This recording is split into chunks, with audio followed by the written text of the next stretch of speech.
Hey, welcome back, folks. This is Babbage and Ear. We're in the long dark. See you all. Currently hanging out. It is stormy outside. Morning, but stormy. Let's see what we can do here. We're a little bit overburdened. Some repairs. Oh, looks like we need to start traveling soon.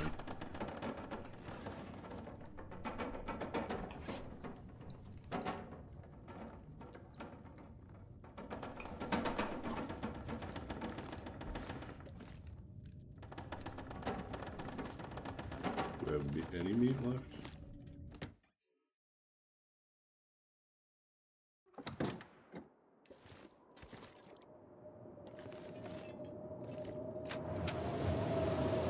Big storm.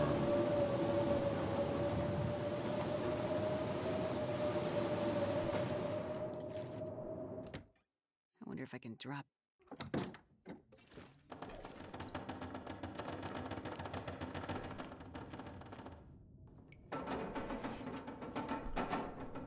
We can make more pancakes.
This pack is getting kind of heavy.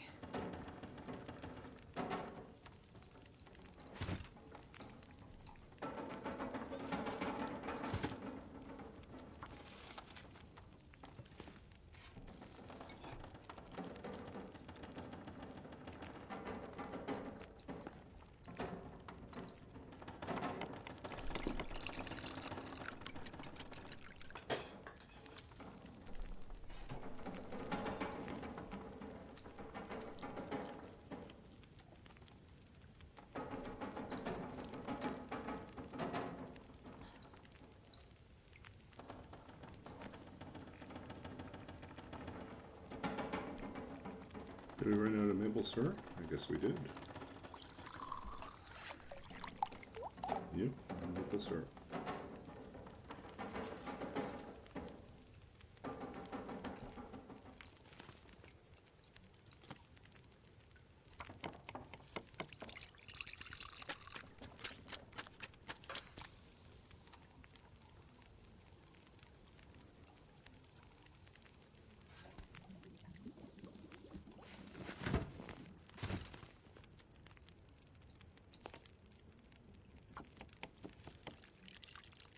Hey, Roller. Good to see you. Hydrate. Thanks. Yeah, for the next week or so, well, for this week at least, Sunday, I am free because my Sunday night usual campaign, D&D campaign, is on hiatus, and I haven't gotten the new one off the ground yet, so...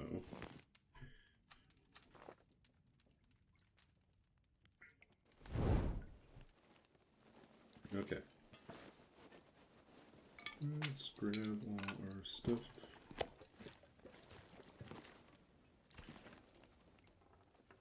Yeah, good enough. Oh, that's true. I'm not sure I can carry much more. question is, where do we want to go? Should we just start marching towards Blackrock, or should we go to the plane crash?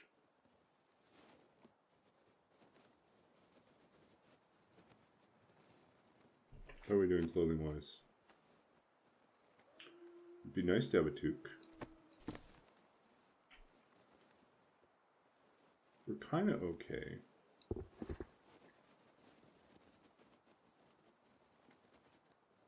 Toque and a sweater. How long do I want to do the challenge? Honestly, not long. Maybe we'll just plan on going to Blackrock.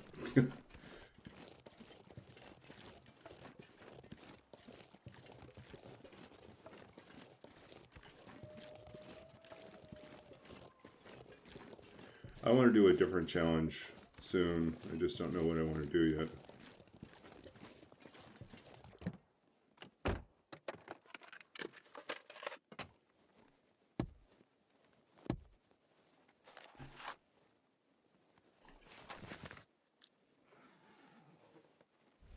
Ooh, excellent.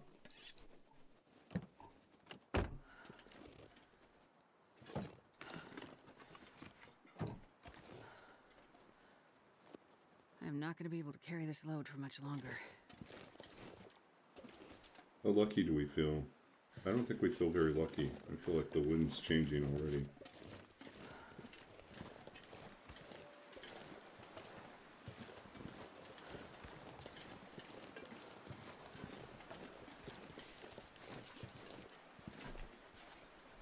Got Kevin in fever risk.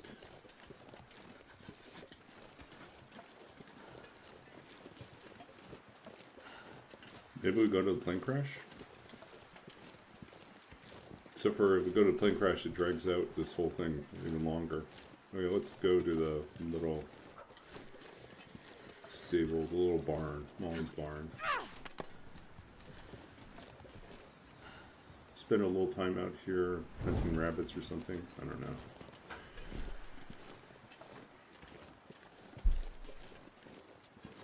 Starting to feel numb. Yeah, it definitely feels like, no, you're not going to Blackrock yet. It's been the whole run is like that. No, you're not going to Blackrock yet. Yep.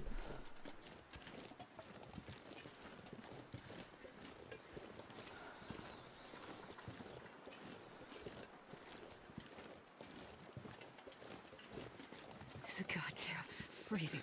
It's also kind of like me with my headshots this past week. It's like, no, you're not going to get headshots yet. Like every day I try, like the weather just gets worse. Today I was like, oh, maybe I'll take a little time in the afternoon and go out. And it's like, it's super gray and drizzly. There's no light. It's just going to be terrible.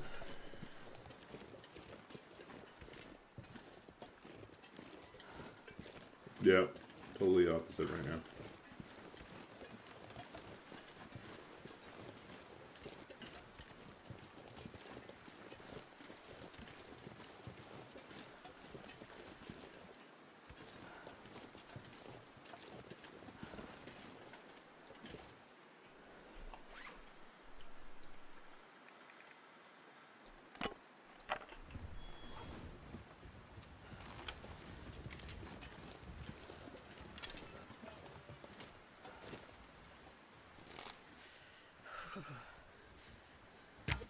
Yeah, that was terrible.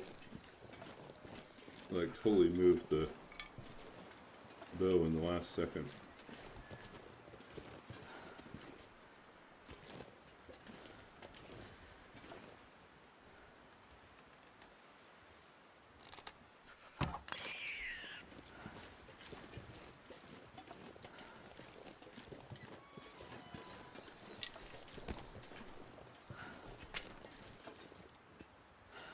Where are you, buddy?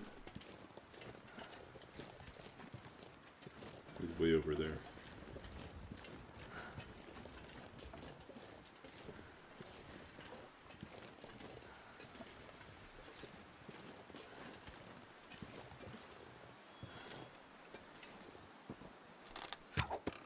Oh, missed him.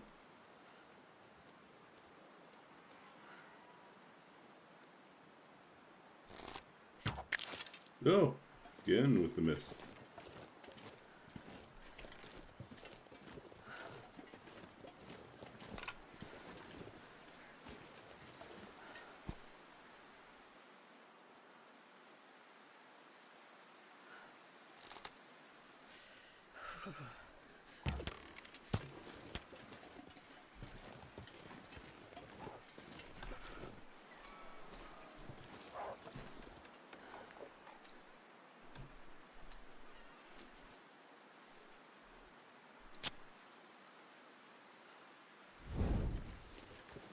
Where are you, Wolf?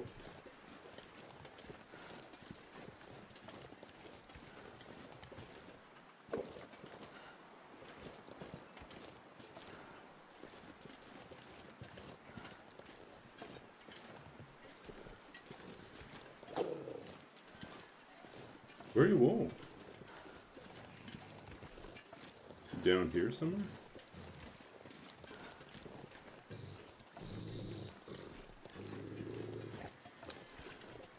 Weird.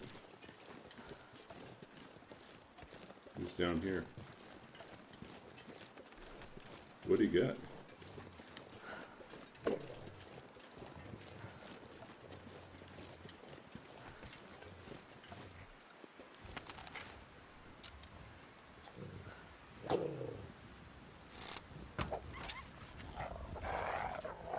This pack is getting too heavy to carry.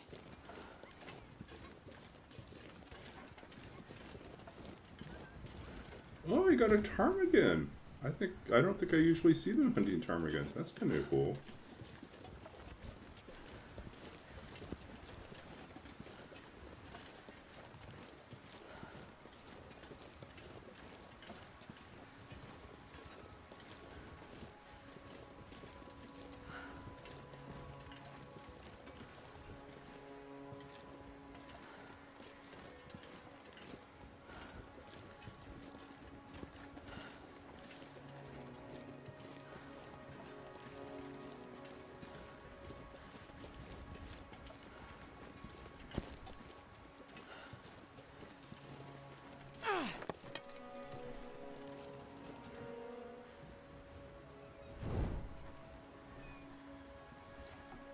It's lowering.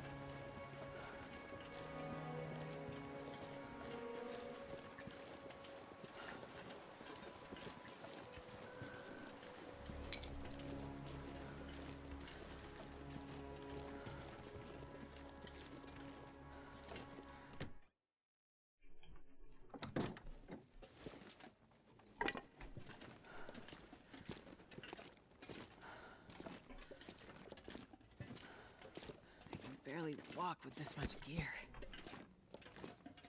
Okay, let's see. We have an extra hacksaw, right? Drop that one.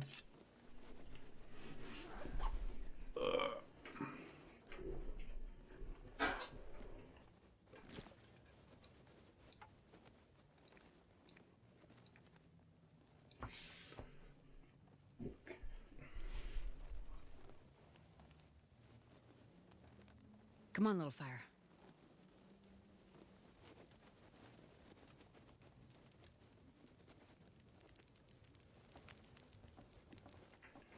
So I Perfect. was on the phone earlier today with my mother. She was telling me that we got snowed in.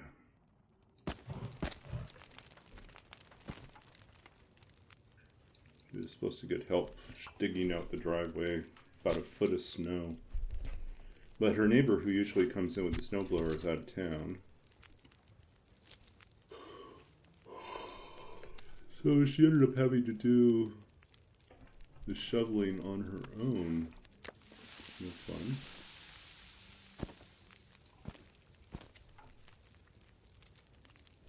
No, it's not really that useful, is it?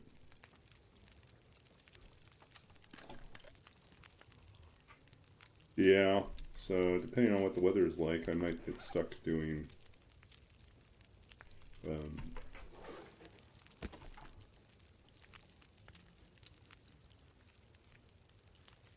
stuck shoveling snow when I'm home for Christmas.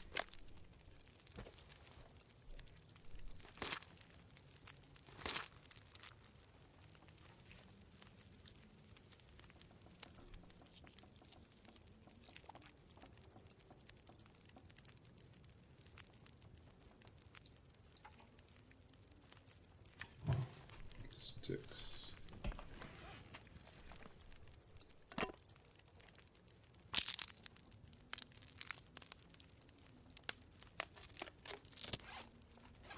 Okay.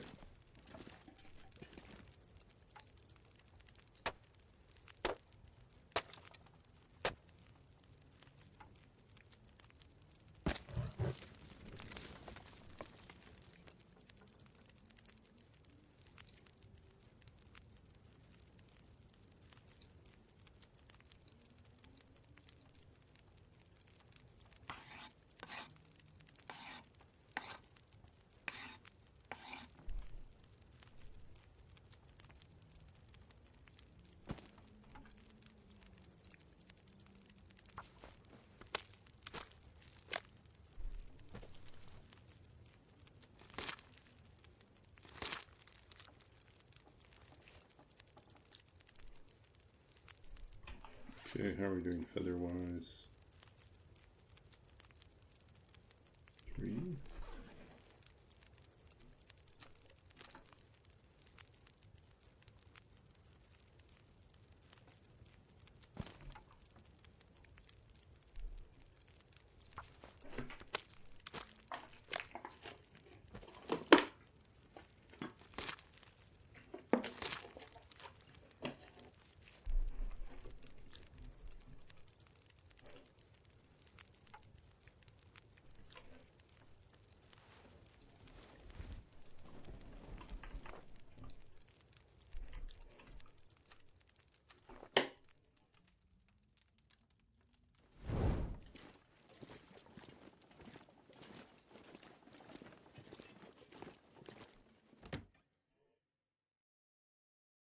I wonder if I can drop any of this gear.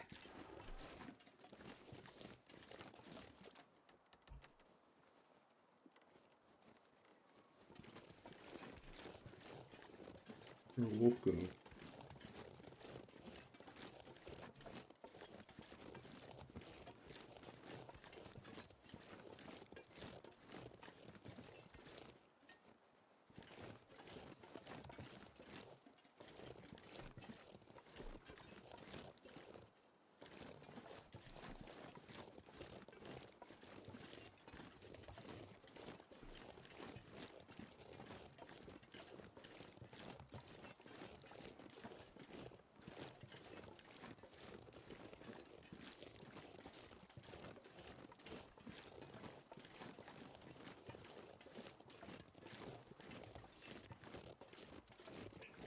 Yeah, we just want some more sticks, and then we'll go back.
Oh, is that the bear out there?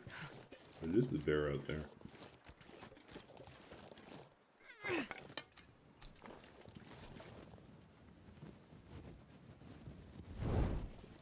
Do we shoot the bear too?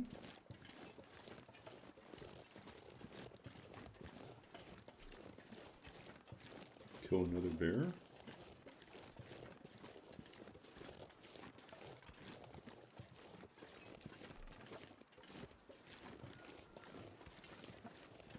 You coming or going?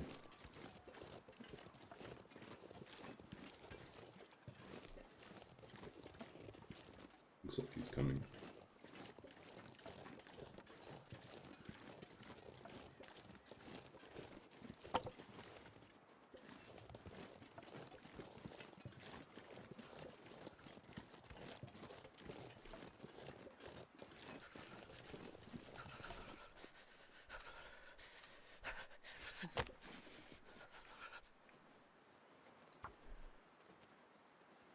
Are we just killing the bear because we're trying to kill the bear? I don't think we get anything out of this. Come on, little fire. Come on. Other than kill.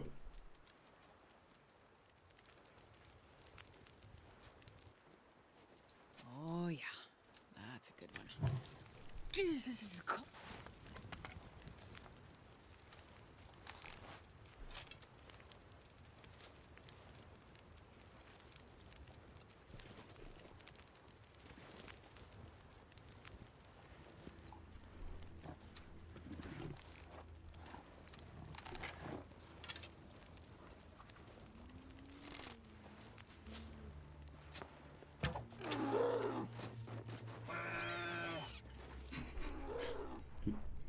We're just tormenting bears.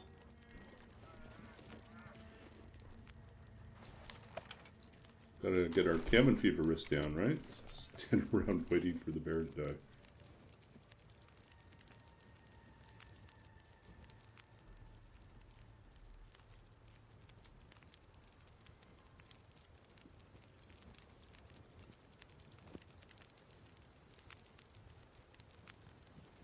See if the rabbit comes back, and then we can shoot the rabbit too.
Bear is not dead. Still bleeding out somewhere.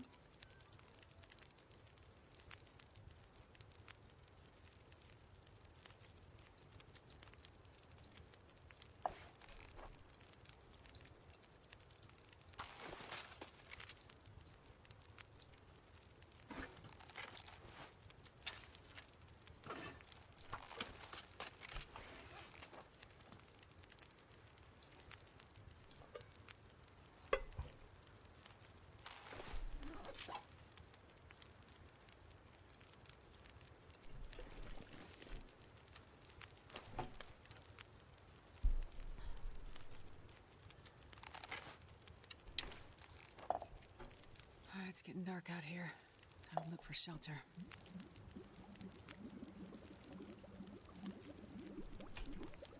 Let's see if the bear is dead now.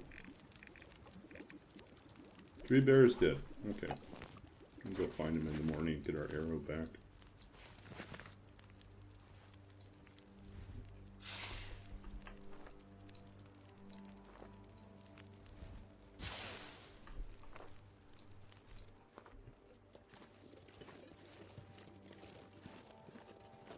We're already at cooking 5, so there's no rush. I guess the main thing would be to get a food supply going, right? And this pack is getting kind of heavy.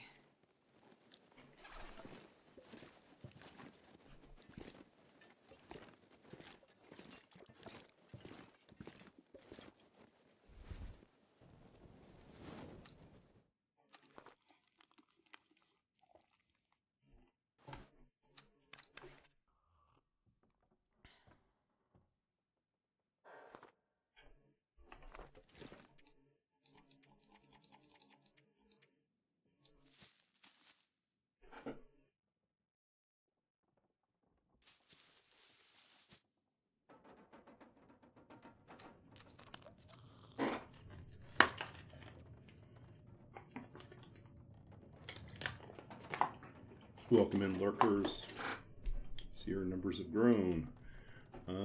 If you're just joining us, I am Babbaginator. I stream Long Dark on, well, at least a few times a week. We're trying to get better at that.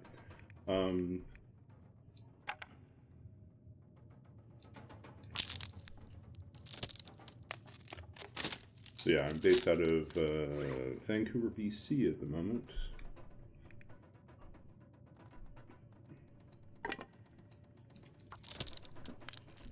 Let's pop that bio in there for you guys.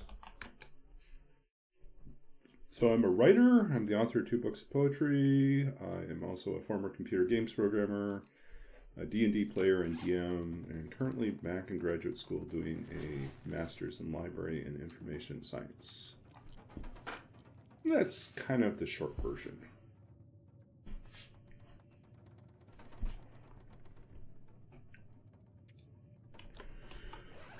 Let's see here. I keep forgetting to put my stuff down to cure.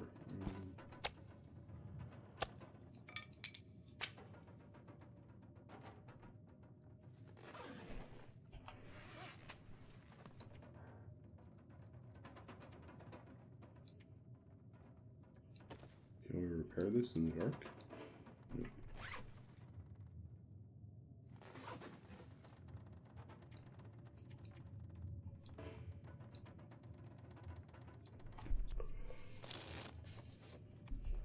Nope.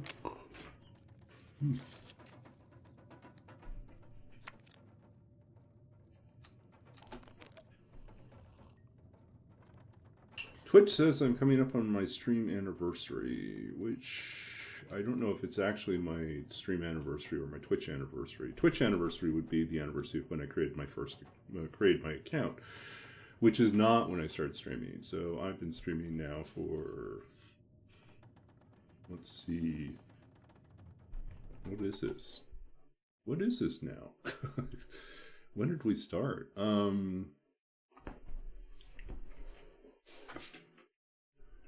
I think,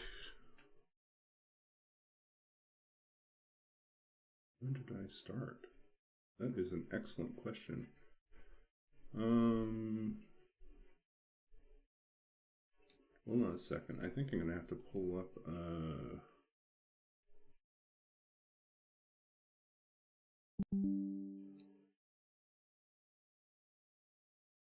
let's see, I have to pull this up.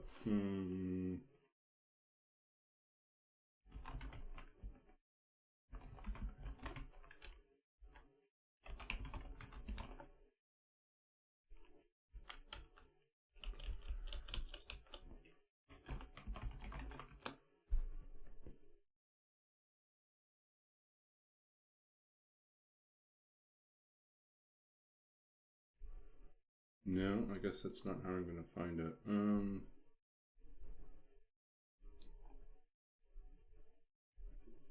Oh, I know what I can do. I could look this up in terms of...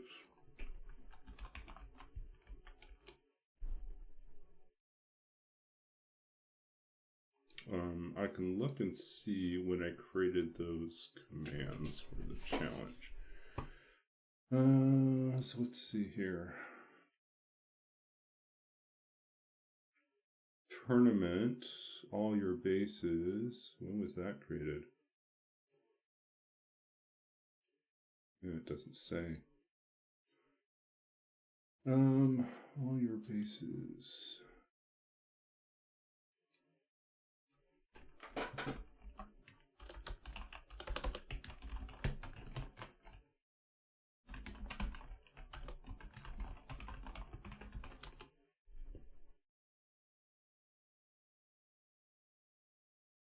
Okay, so all your bases was February 2022. I started before then in, I want to say, October 2021. Yeah, so then it is kind of my stream anniversary. Yeah, that's right. So, yeah. So I guess technically this is stream anniversary time. Yeah.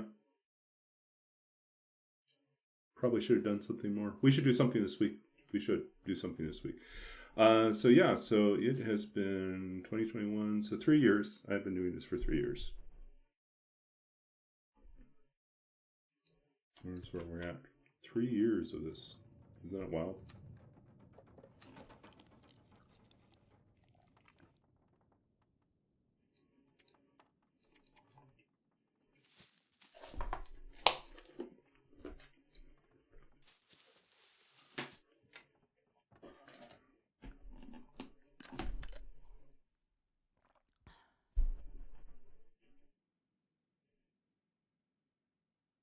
Feels like a decade. The camera adds 10 years.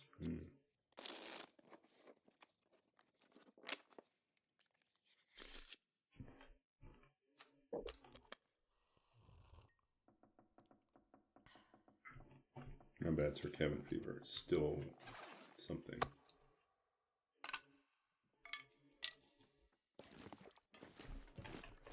Okay. We want to repair our rabbit hat.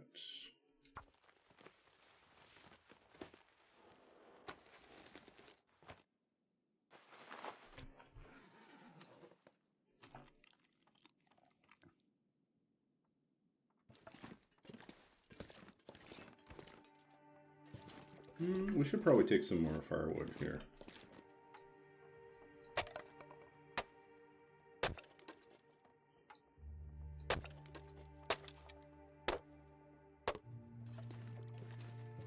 Okay, let's go look for that bear. Maybe he conveniently died in his own den. That would be great. I'm not sure I can carry much more.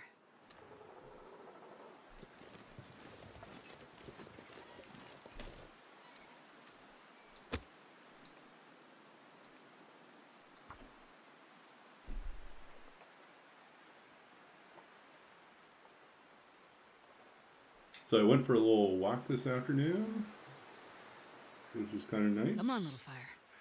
It was overcast and gray, and it was not a good day to take pictures, but it was good to get out of the house. I ended up catching the train, went downtown, walked around for a little bit. Got my bearings there because I think I am going to buy, I was talking to my mother earlier about whether I should buy my suit, a new suit here, or buy a new suit when I go home to Saskatchewan. And realized transporting the suit back here, like flying, would probably get wrinkled unless I wore it. So it might make more sense to buy the suit here. So I'll probably do that before my trip home. After my classes are wrapped up, go and pop downtown, look at suits, try not to freak out about how much money I have to spend to get a new suit. But I was like, today I had to wear, I was going to church and I wore, when I moved out here I brought 3 suits. I brought the suit that my most recent suit, which was one that I bought during the pandemic, and then 2 older suits that were too tight for me to wear. And I have lost enough weight, about 25 pounds, so I actually can fit into my old suits, and my newer suit is too loose. And so I would either have to pay a bit of money to get it altered, and I don't know if it's actually cost effective to even alter that suit at this point. I think I may have lost too much in the upper body, like so the shoulders are, it changes sort of the, once you lose enough weight in your frame, then if the shoulders don't sit right, you might as well just get a new suit. Because while you can alter a few other things, you can't really alter the way it hangs on the shoulders. Damn, I'm freezing. So yeah. And so that's the problem. It's like the old suit is a really nice looking suit, except for it is now too big. The pants are definitely too big. and the suit jacket is a little bit, well, not just a little bit, is simply too big. So, I mean, these are good problems to have, but it's also expensive. This is the thing people don't talk about, is when you lose weight. It is expensive because you're replacing wardrobe. When I go home for Christmas, I am going into my closet where I stored some of my clothes that were... I had some nice clothes from when I was thinner.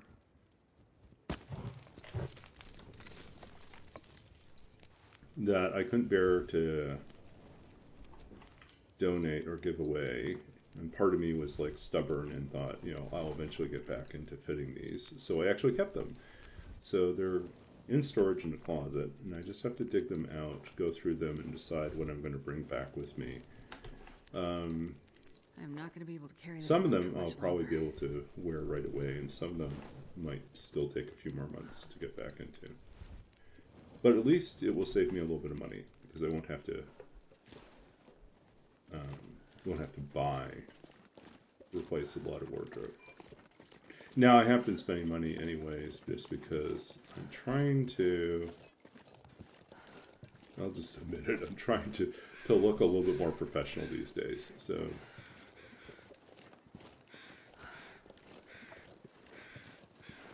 And that basically means, as much as I like my t-shirt and jeans, my graphic t-shirts and jeans, it's, Oh, so cold. I need to have some things that work better in the work environment.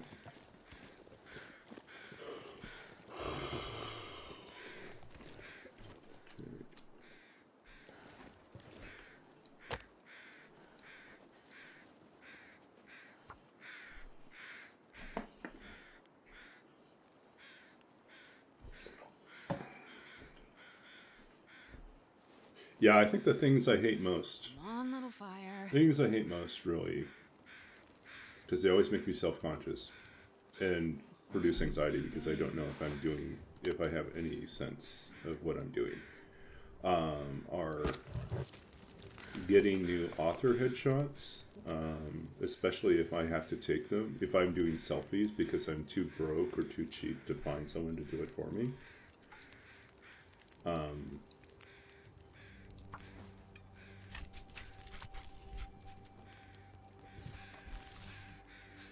And the other thing is, so I hate being photographed, and then I also hate buying clothes.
Do I want to make these? I can make these. 56 minutes.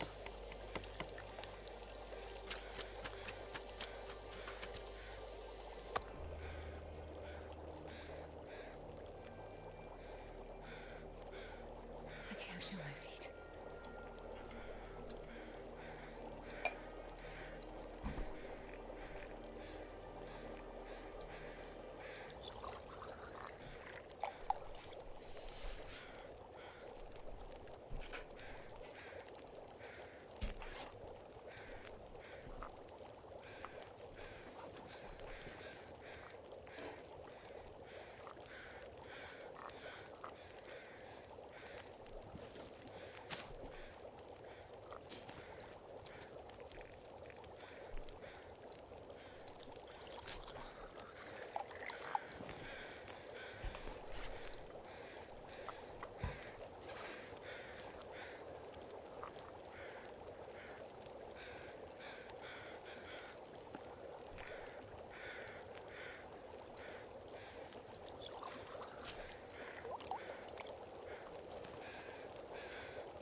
Okay, we have no idea where the...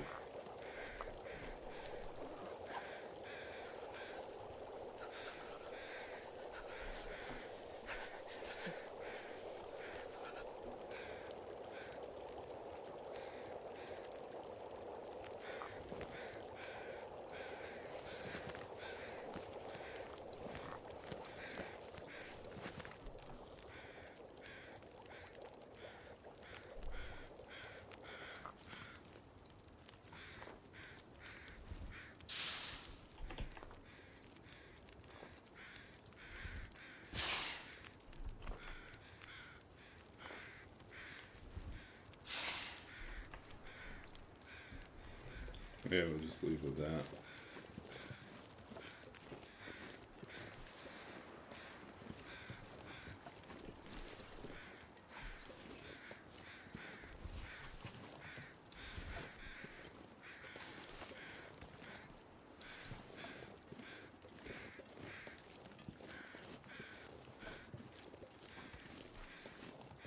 Okay.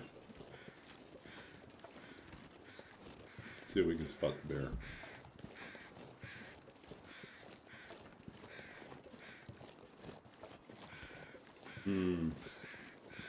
I fear the bear has died someplace inconvenient.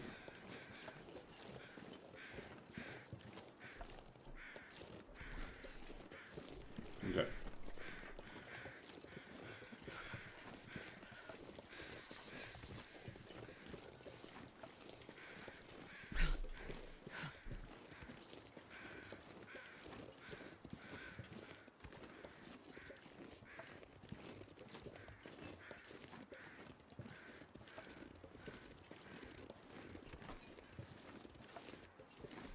Climb up the mountain, see if we can see where the other crows are.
Oh, we found the bear.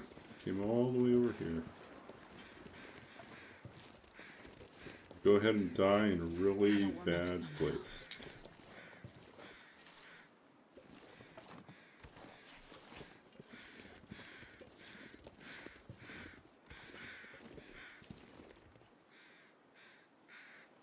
Okay, how heavy were we? 49. Do we want to carry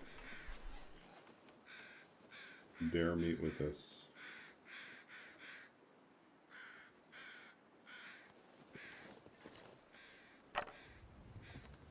$34. Do we want the hide?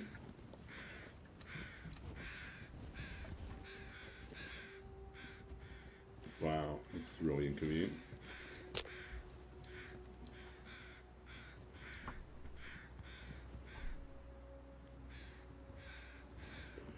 I don't think we're going to have time to make a bear coat.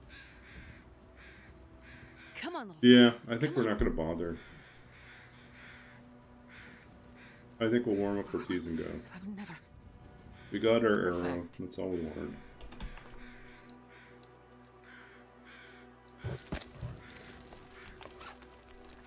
We're one of those terrible people that shoots a bear and then doesn't use him for anything.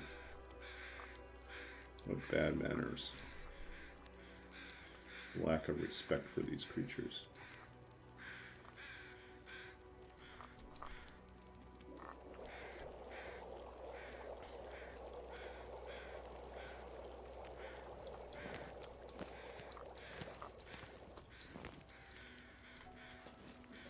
Alright, let's go Blackrock.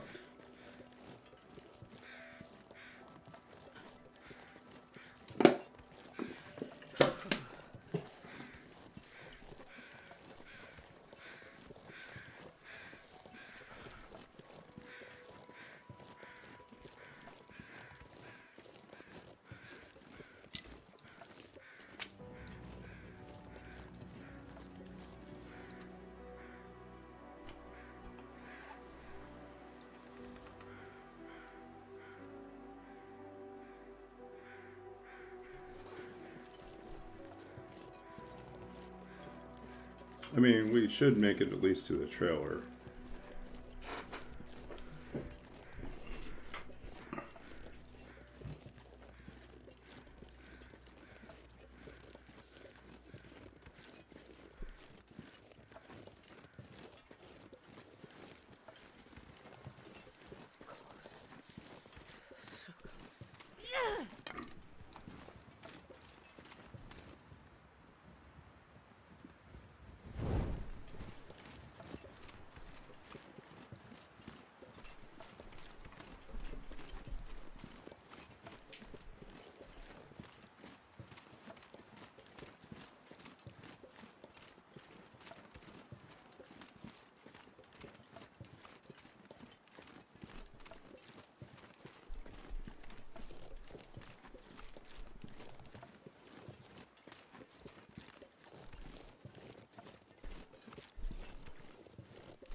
So I've been trying to think how to make the next challenge interesting. One of the things I like about Roll With It is the fact that you don't know how long you're going to be someplace until after you arrive. And you can be there for a long time or a short time.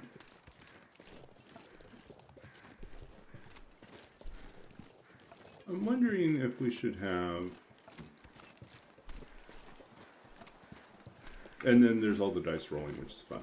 I'm wondering if we should have something even more D&D like. Like when you arrive, you roll a d6, six-sided die. Tells you how many days you have to be there. When you get to day 6, you roll another die, and it tells you whether you're staying for longer, or if you get to leave. Maybe something like that.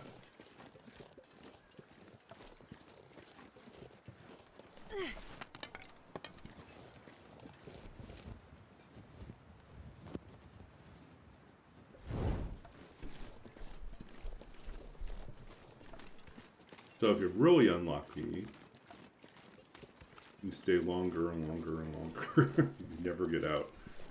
You're really, really unlucky.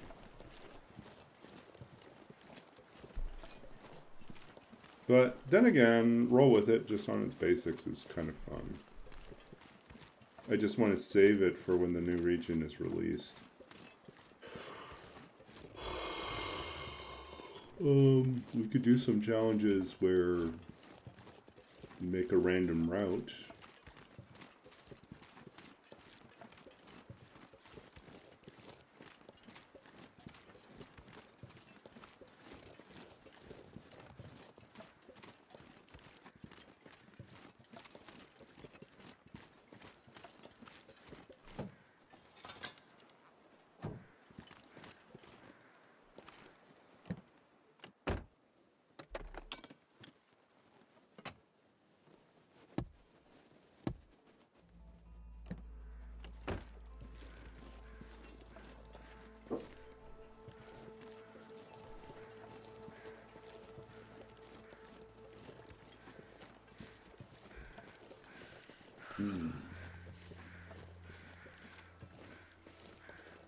We could do one where we try to survive as long as we can without a bedroll. So like even if we find one, we can't use it. We can only sleep in snow shelters, in pre-existing beds.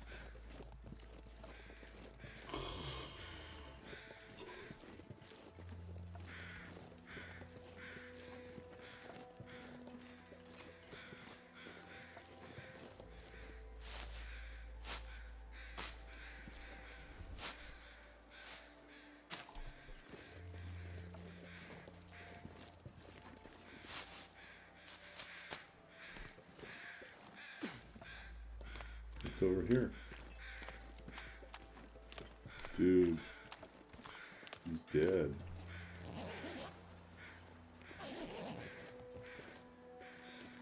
Check out the torch on this guy. I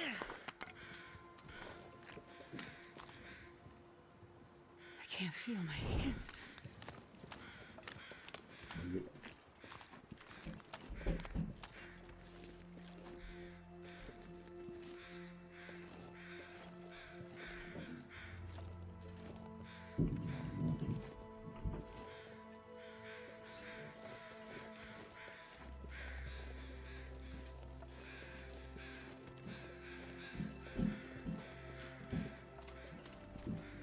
Hold on.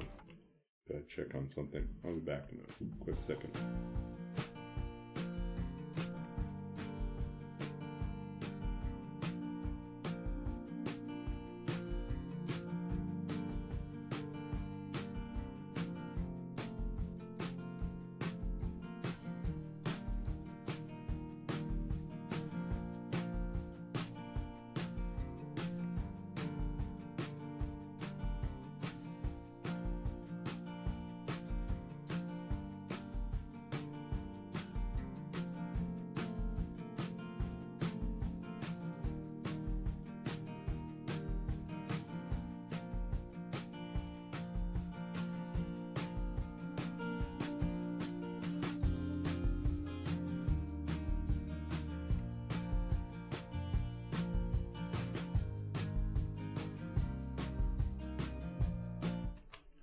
Hey, I'm back. Sorry. Water was running out and I was hearing weird noises from my roommate's room, but it turned out she's just moving boxes around. So. I wonder if I can drop any of this gear. Sir Cyrus, welcome in. I'm gonna click a thingy. Yeah, so you get to learn a little bit more about that. Yeah, if you do, I think if you do redeems, you can see what you can spend your points on.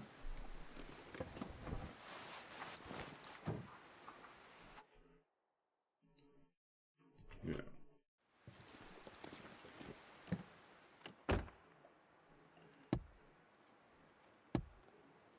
But yeah, you can spend your points to get me to read poetry. You can get me to read for my dissertation. You can get me to read from non-fiction things. You can get me to read other people's poetry.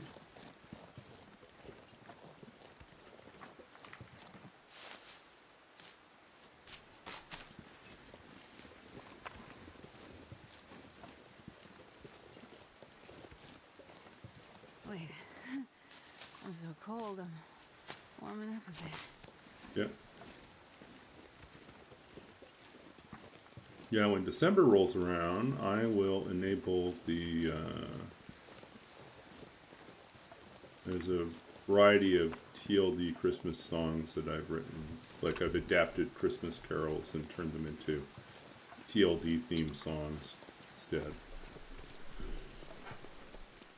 Felt appropriate. Seasonal.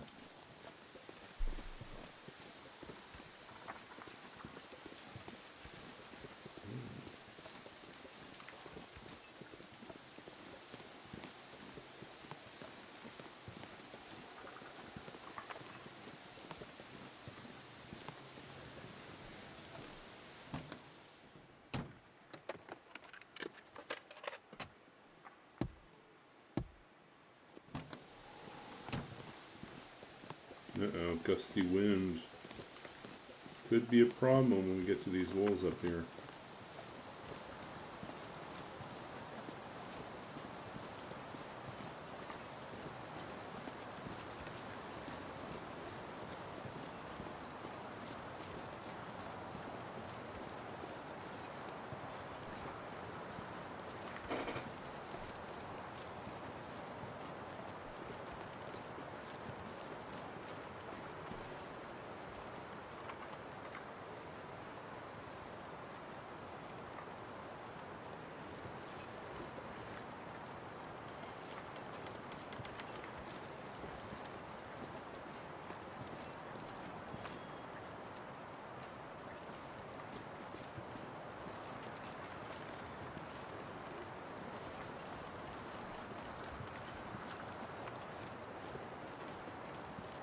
Sneak through here. We'll explore when it's a little bit less windy. And we're not so cold. Kind of heavy.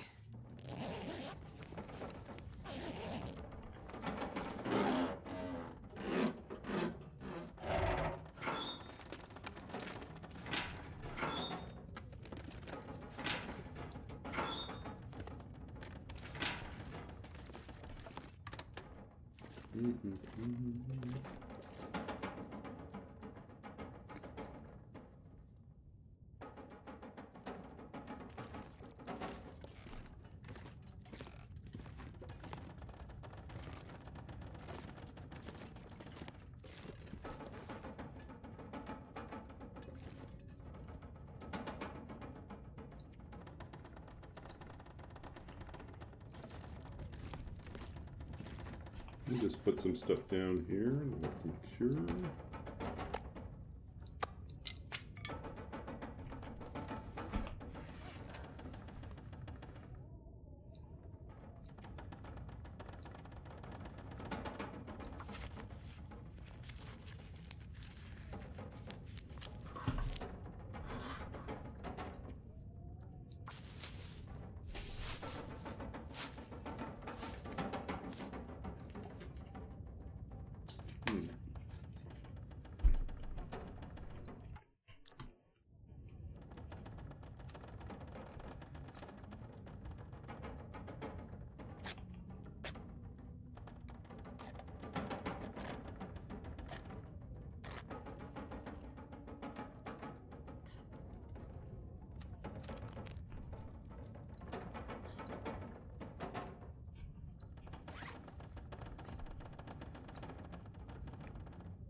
You have a question?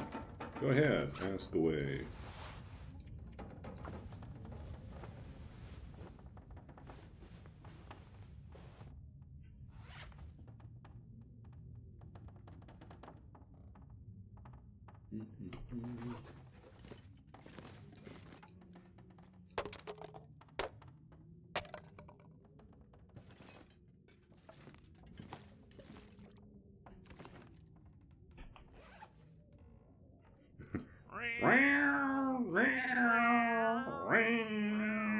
There you go. Good to see you, Nunia.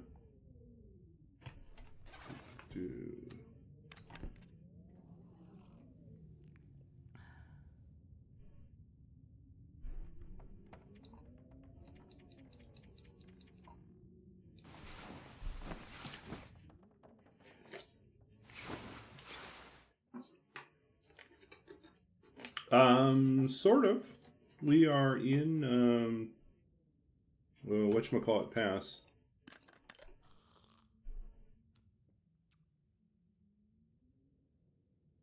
It's called Keeper's Pass South. That's where we are right now.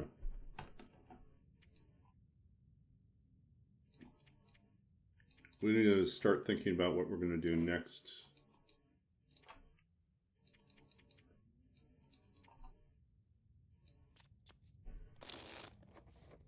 Honestly, this challenge turned out, it was only the challenge itself was not challenging. It was just inconvenient. And what was challenging was the thing that wasn't the challenge, which was not finding a bedroll for 44 days. So, I mean, I probably won't repeat this particular challenge unless I come up with a better way to use the spinning wheel thing. Make it more interesting.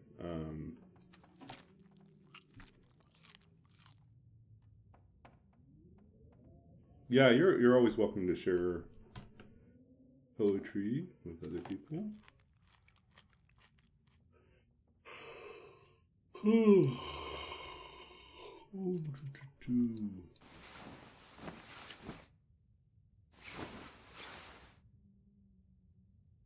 Yeah, the bedroll thing is pretty impressive. I feel like the RNG just conspired to make it absolutely miserable. You know, just like the misery run was miserable, more so because we couldn't find a bedroll than it was because of misery.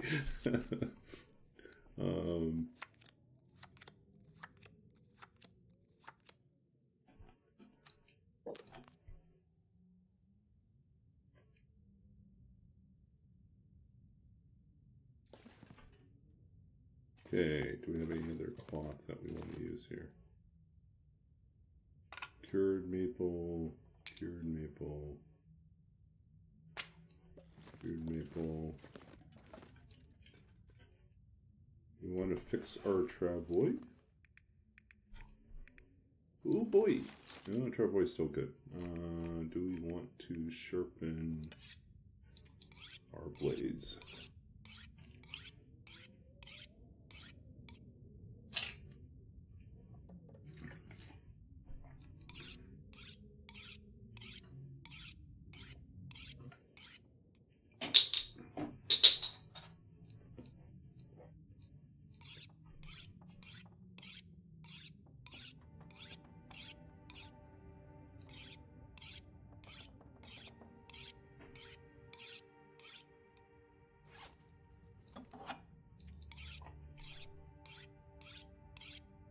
Yeah, so what's my next challenge going to be?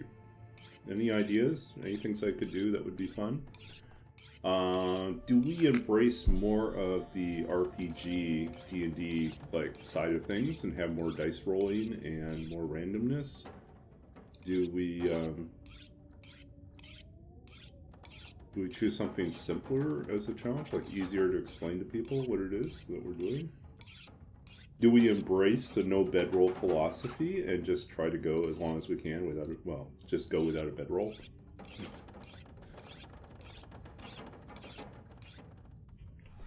I mean, no bedroll is almost as, it's, you know, no bedroll outer loper, right? Would be like absolutely miserable.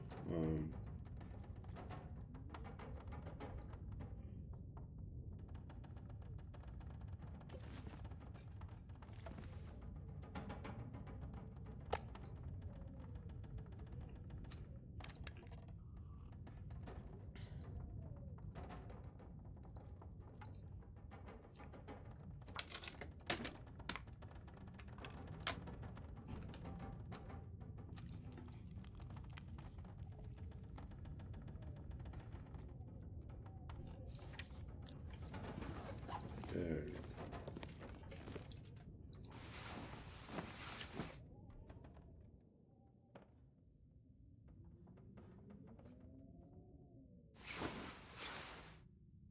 Okay. I'm not sure I can carry much more.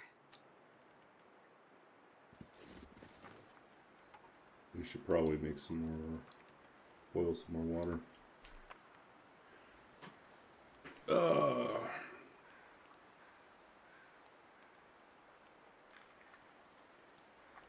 on, little fire.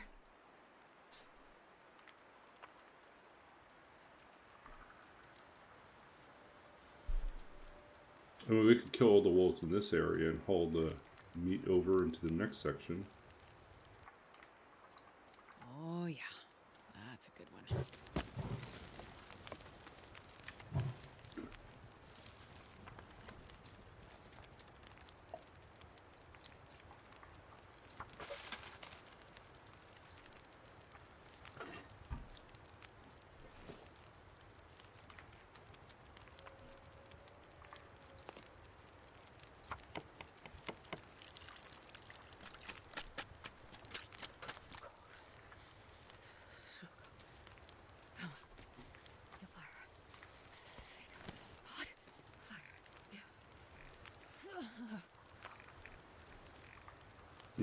We can't make any more?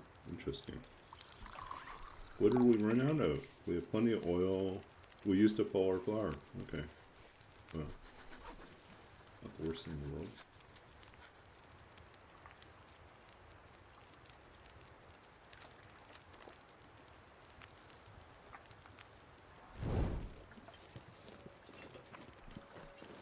My fingers feel numb.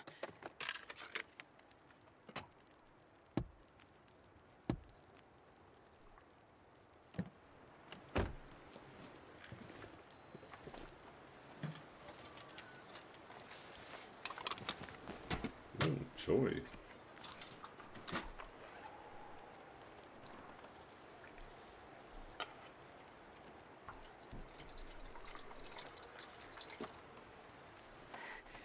It's so cold. I just want to lay down for a bit. Nothing.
Too much wind.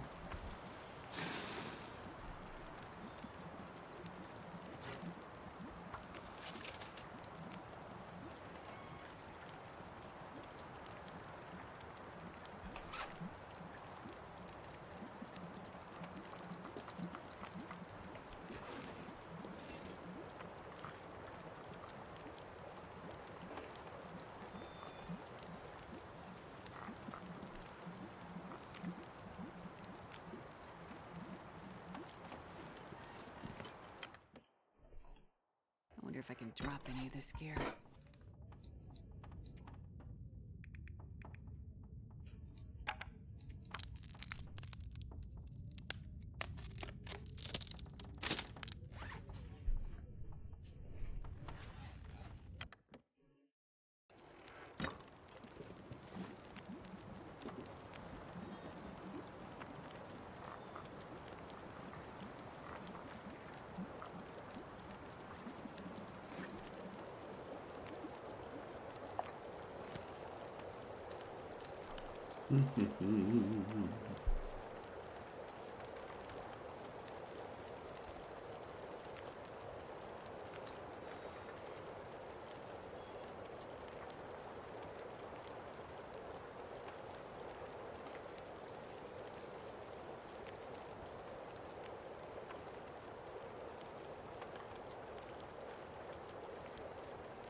Oh.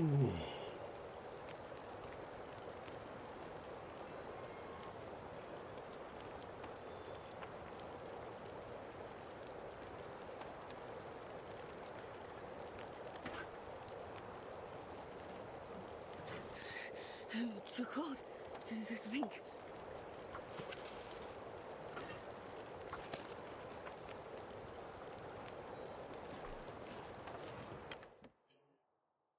And this pack is getting kind of heavy.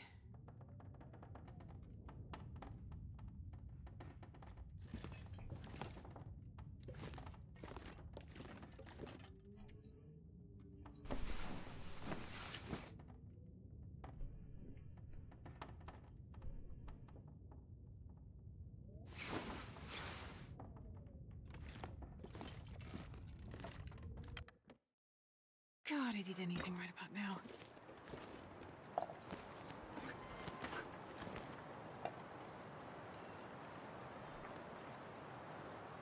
This weather does not look good. Does not look like good traveling weather. It looks like blow up my torch and get me killed by wolves weather.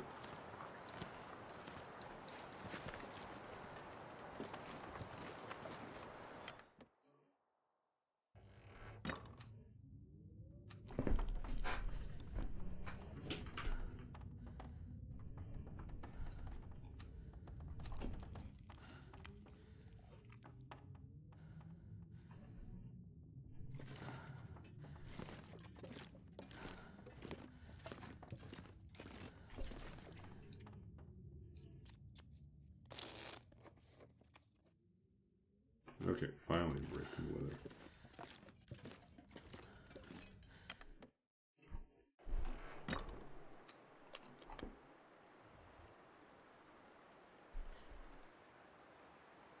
This pack is getting too heavy to carry. A pro? I don't know.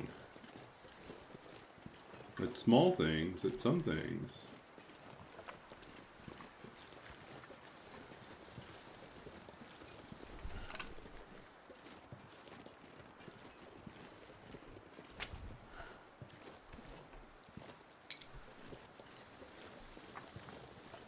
Like, where are all the wolves at? Usually there are wolves on the road here.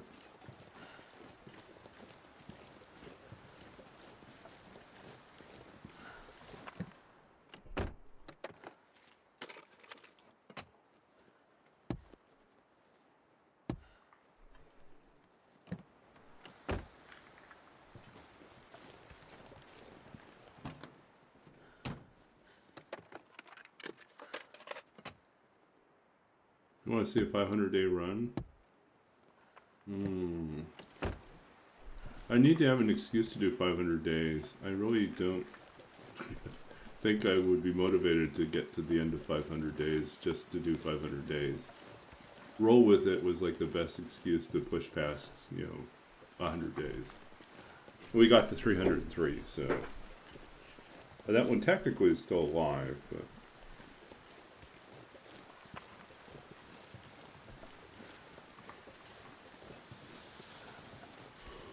Oh... I think we're just going to pick fights with wolves and then come back and sleep in the trailer for another day.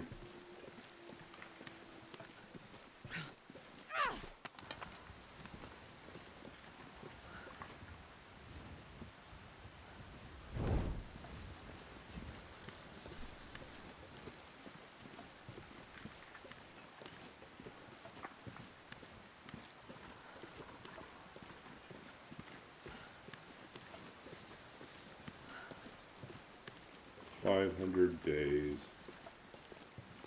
I mean, once you get past about 100, 150 days, you should have a strategy that will keep you going indefinitely as long as you don't mess up. And then the you don't mess up part is the hard part because you get lazy. It's like, I know I really should just wait this one out. I shouldn't rush out there and try to take that bear right now. Like, yeah, you know what, just let some of those bears go. You don't have to kill every bear. You don't have to hunt every wolf.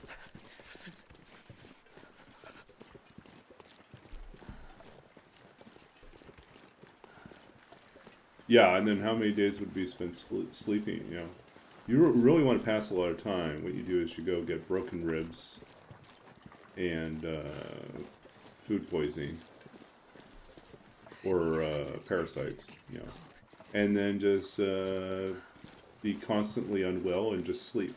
So you sleep, eat, sleep, eat, sleep, eat, sleep, eat. Time goes by really quickly.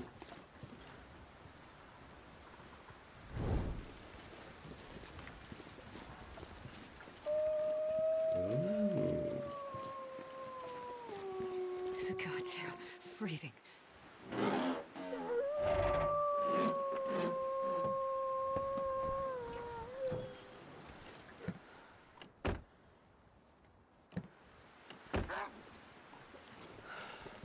Where are you coming from, buddy? Oh, over here. And over there.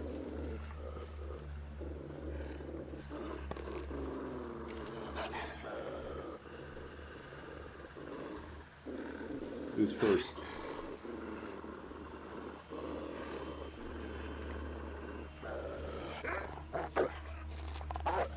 Ah! I jerked the shot. Ah! Missed. Got him in the flank. I don't know what was up with the other shot and went way over. I overcorrected.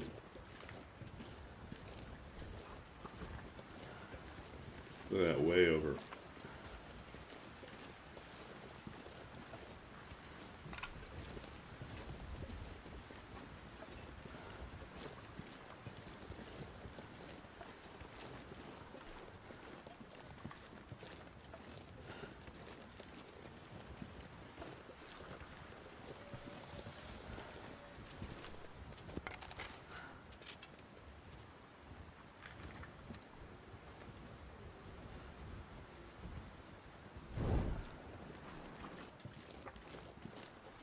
This one the one that's bleeding, or he's just running around? That one's bleeding. Where's the other guy?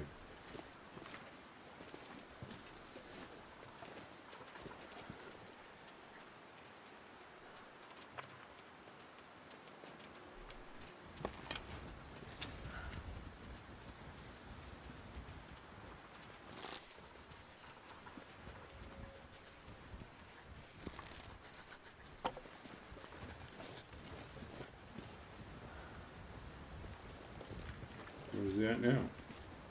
Lost him. I'm gonna need to eat soon.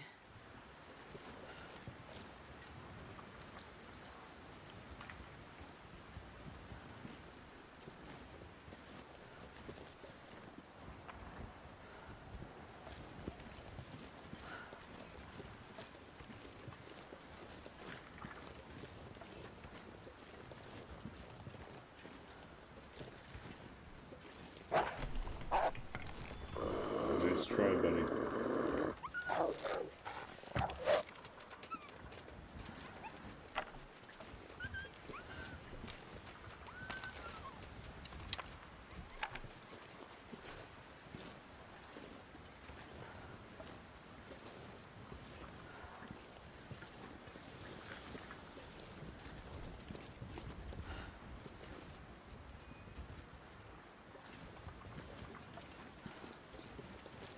I just need one of these guys to die.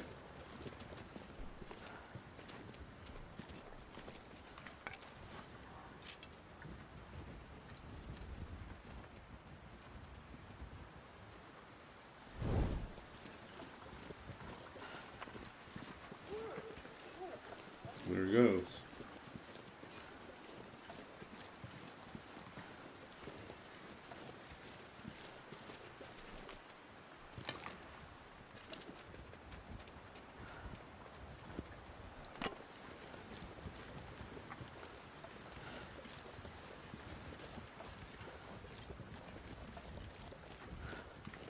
The question is, where did this one die? Right here. This is not terrible. I feel like we might be able to get a fire going here.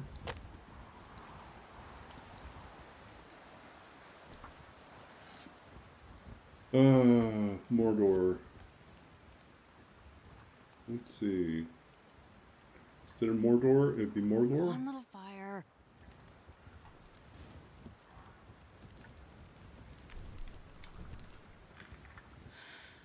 No, you should do a D&D campaign in the dungeons of Mordor.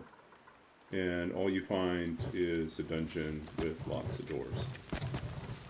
Dedicated to the god of doors. 7, 6, 5.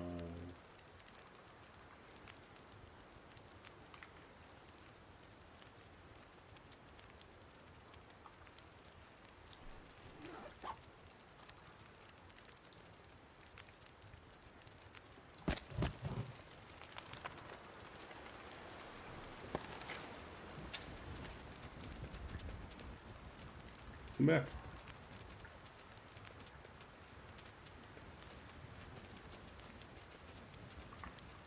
But don't do this to me.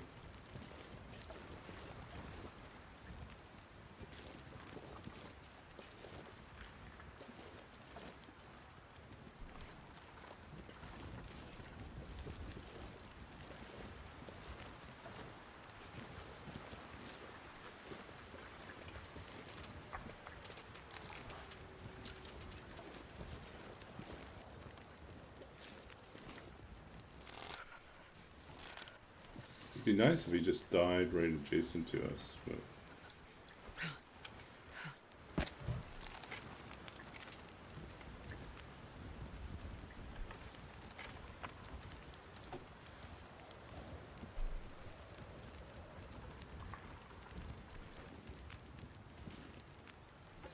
Okay. No, this guy's kind of wimpy. Look for... Yeah, that one's gone too. Okay. I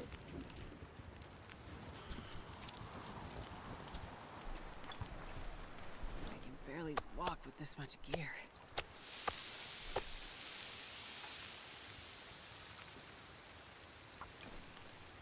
So we got 2 wolves.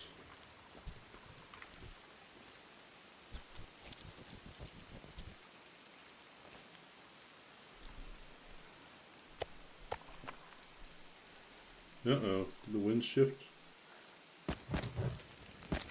Apparently the wind shifted.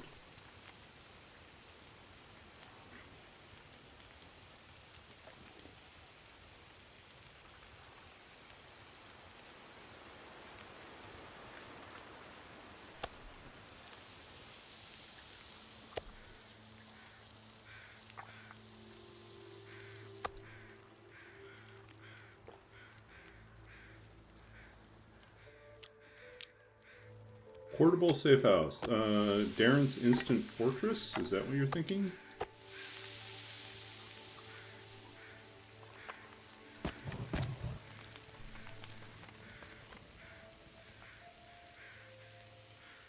Or are you thinking about there was the Baba Yaga's hut, and then there was also Leomund's tiny hut, which is, or actually Leomund's had a whole series of spells that got progressively larger. There'd be like temporary shelters, extra planar temporary shelters for adventurers.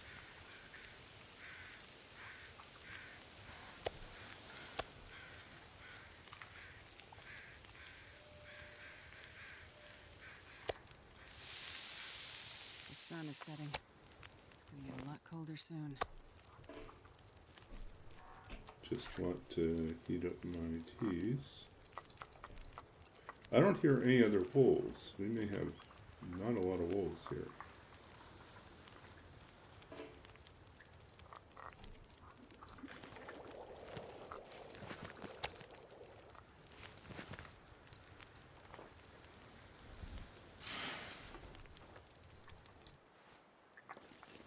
Okay, wind stopped. Let's find the other wolf so we can get our arrow back. Get some more meat going.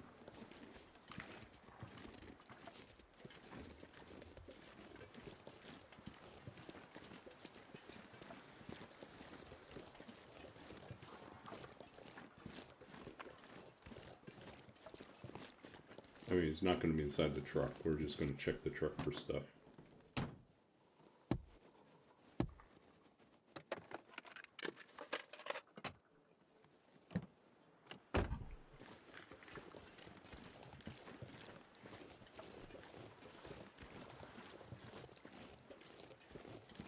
Necklace of infinite cookies. What's this? I don't think I ever paid close attention to these vehicles. Definitely busted. Ooh, wow. Fancy.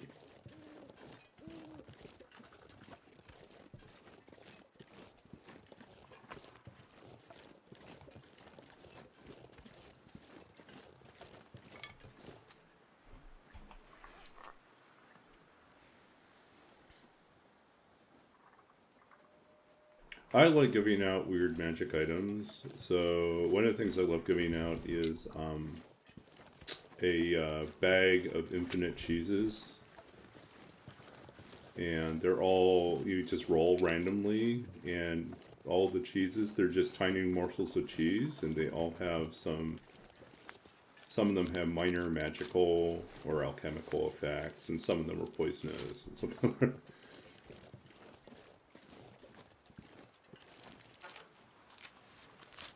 some of them smell incredibly foul. I even wrote a cheese generator just for that. That could generate a whole bunch of random cheeses. I'm not going to be able to carry this load for much longer. Okay.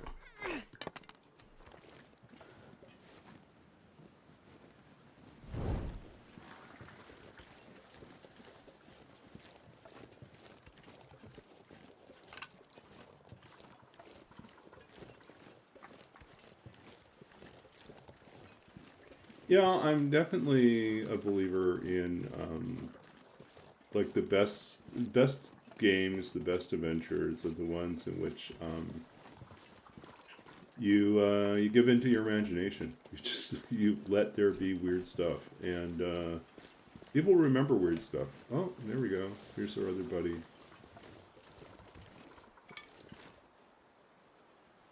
How much firewood do we have? 8 sticks. And we just need to exit out of here? I think we could do this.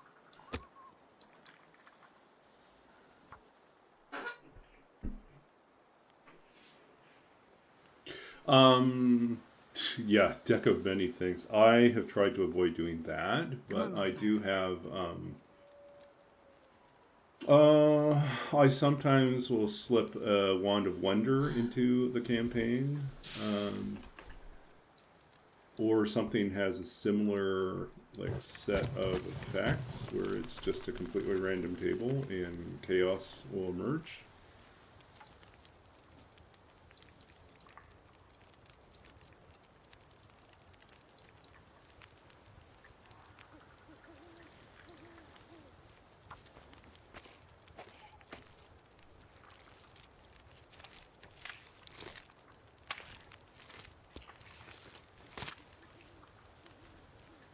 Is getting too heavy to carry.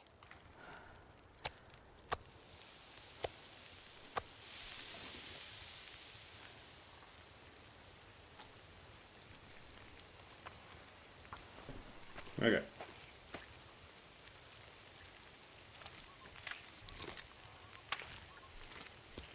My current campaign, the one that's been running the longest right now, has a whole bunch of really weird stuff that keeps happening. So it's hard to explain just how weird the campaign's gotten.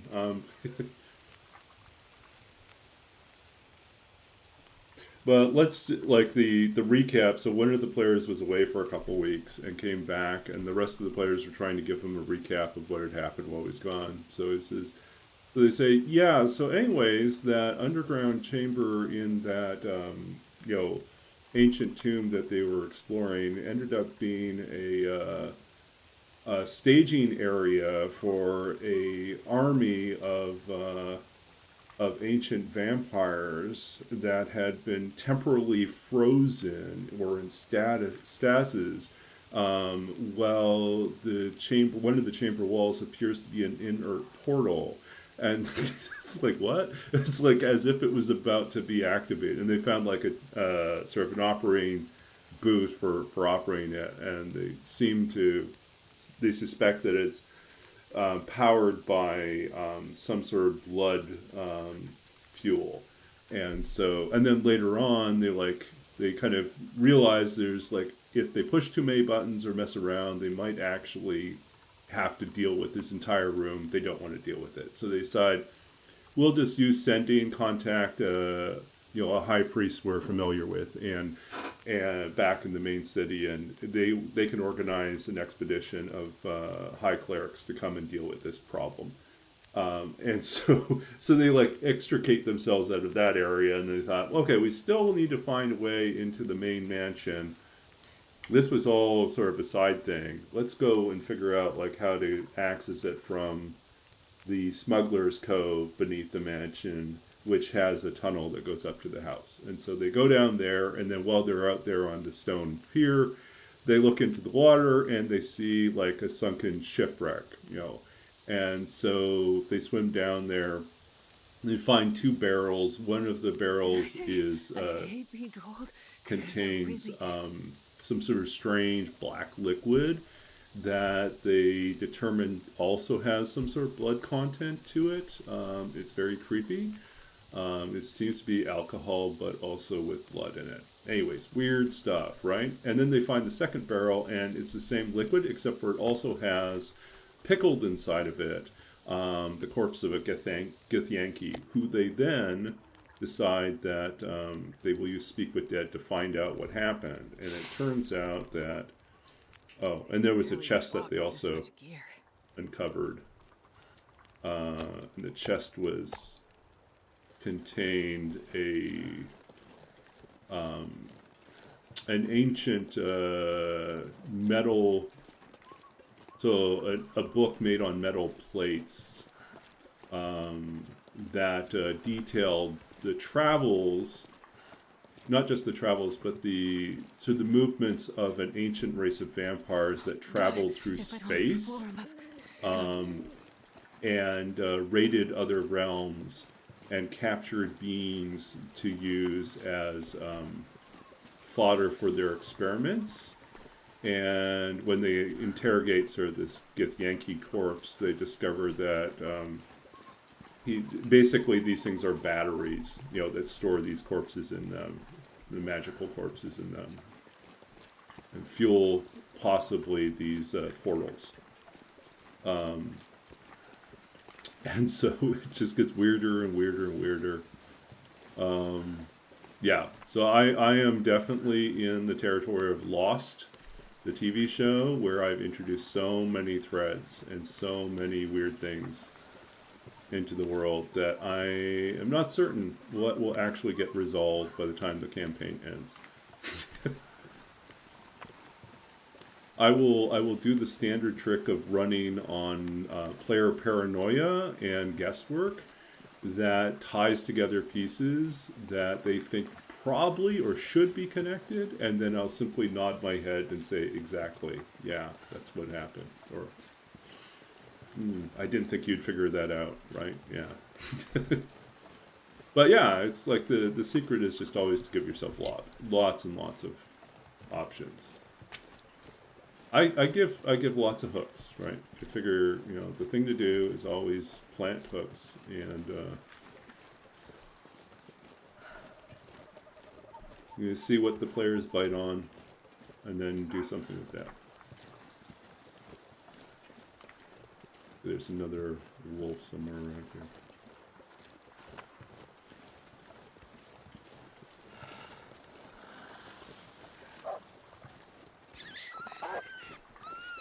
Oh.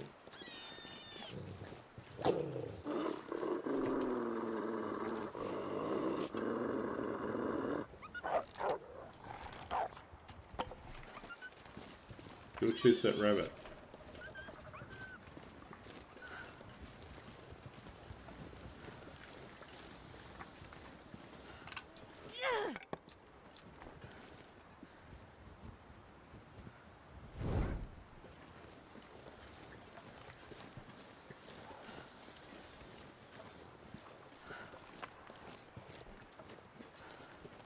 I want to kill that other wolf.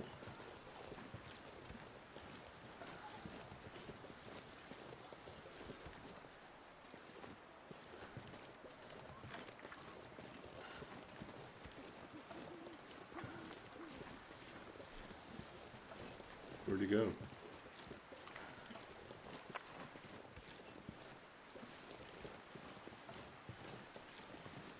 Can't find him. Too dark. Won't worry about it.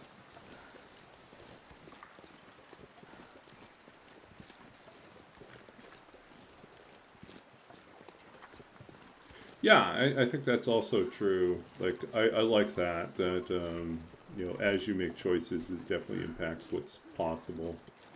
Some things disappear from possibility.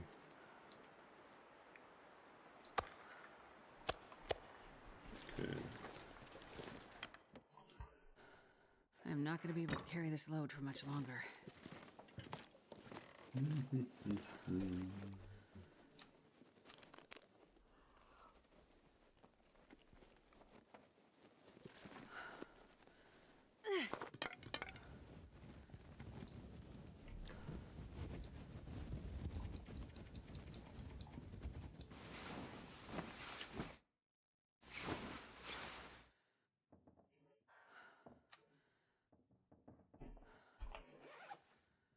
Okay, let's see.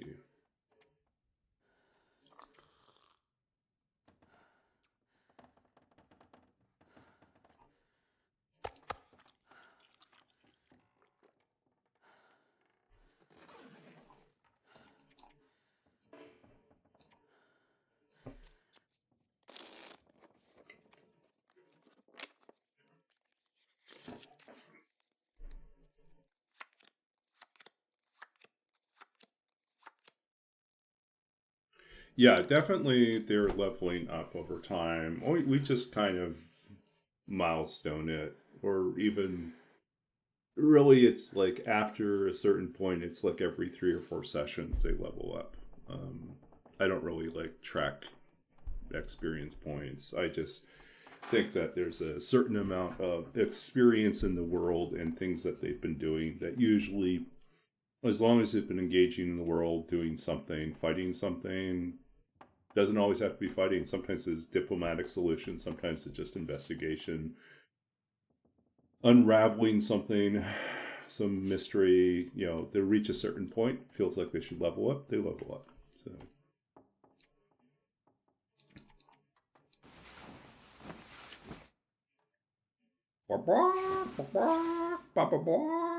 Yeah, there we go.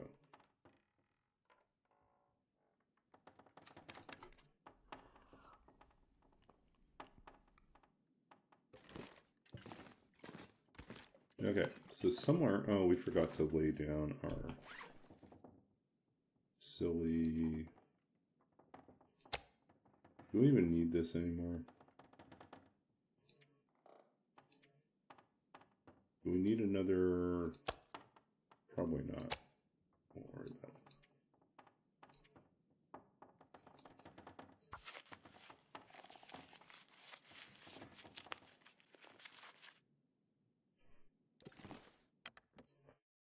I'm not sure I can carry much more.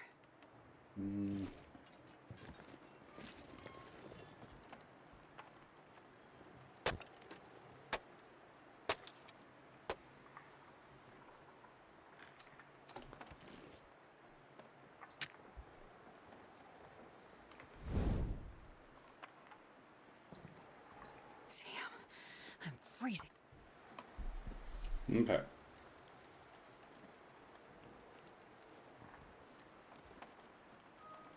Come on, little fire.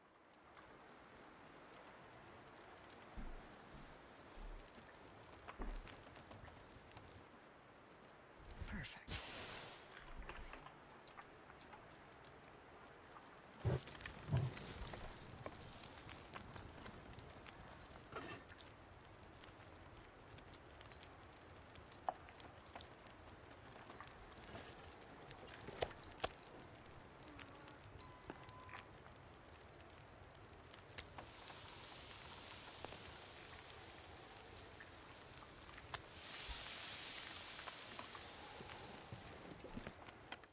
Okay, we're just gonna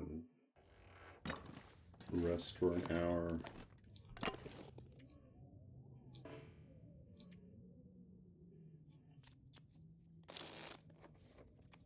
Cure hypothermia.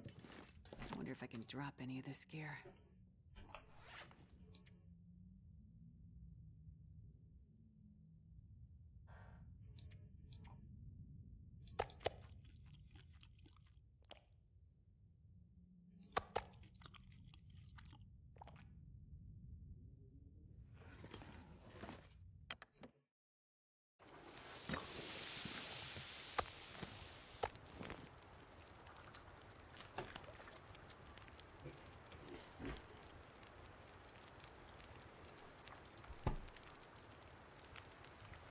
Guess we should make some birch bark and herbal tea.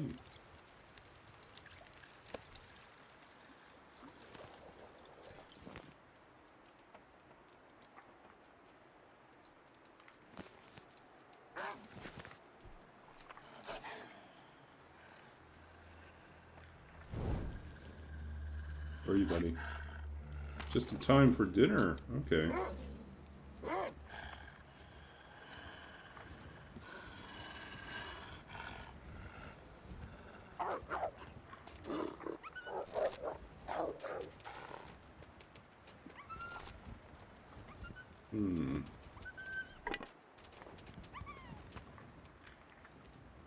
Is it just that one guy?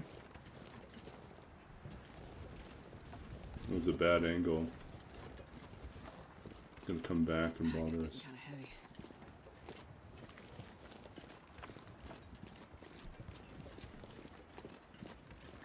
Come on back.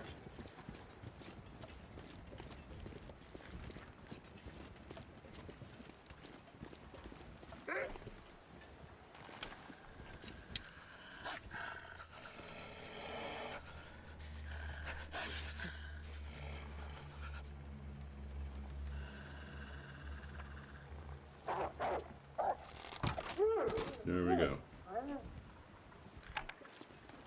Right in the snarls. Right in the face.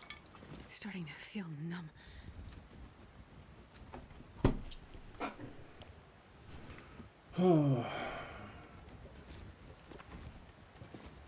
We just need more firewood, really, is our problem, right? Yeah, we need a little bit more firewood. And we need it not to be so windy.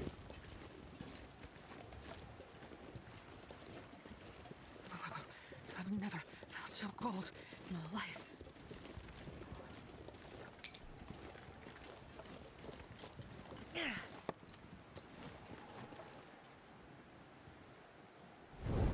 No, it's been a while since we had one of these.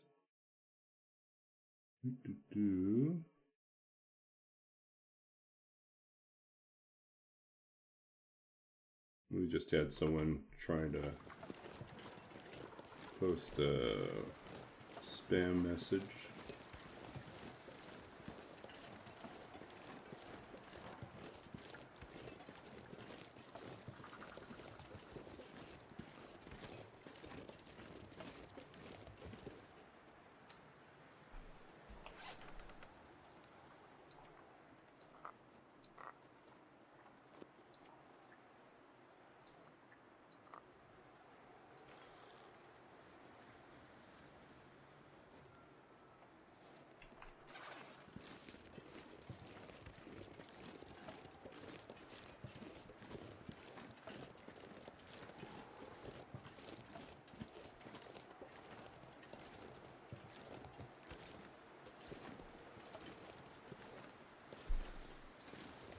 The wind is pretty bad.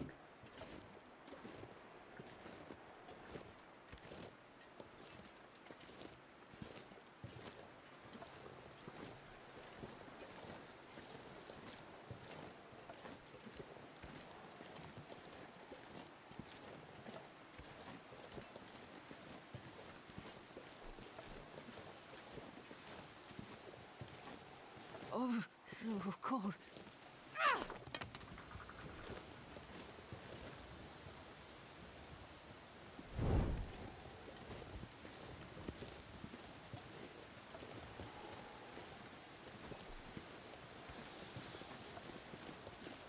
Yep.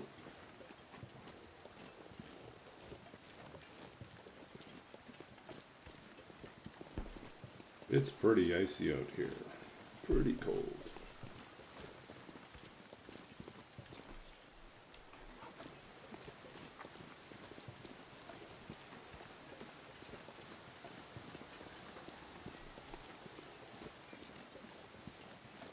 There we go, more sticks.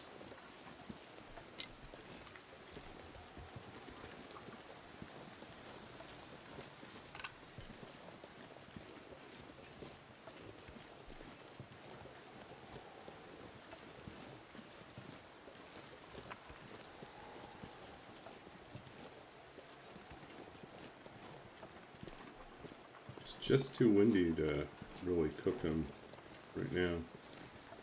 We should go back inside and break down some other...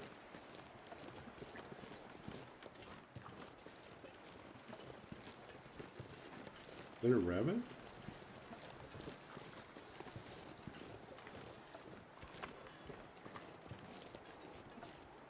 I'll take it. Ooh.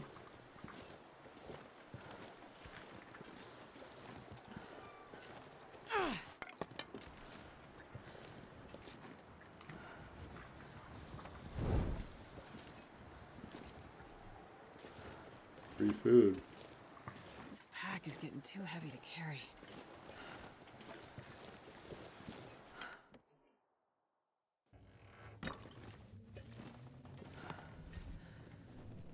Okay, let's see what we got here.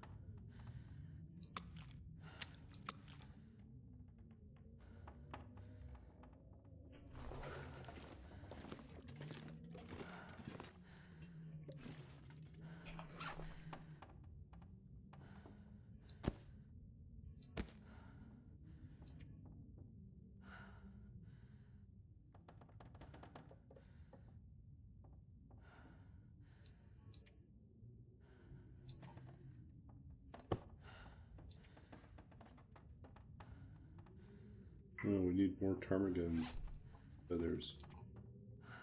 We should have finished that ptarmigan off. Oh well. 2020 hindsight. Okay. Do we need the saplings? Probably. I'm not sure I can keep carry two. much more.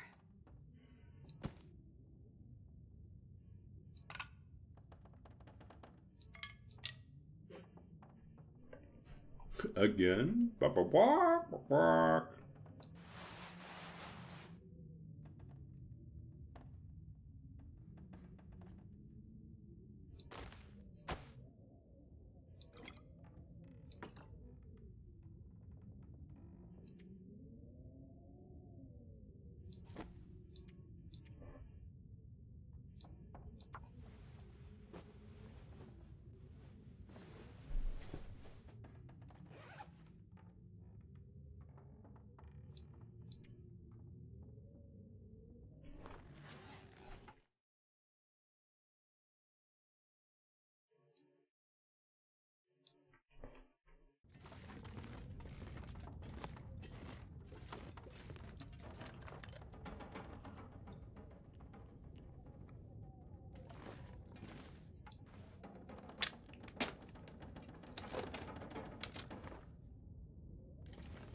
Is this wind ever going to die down? I wonder if I can drop any of this gear. Definitely not.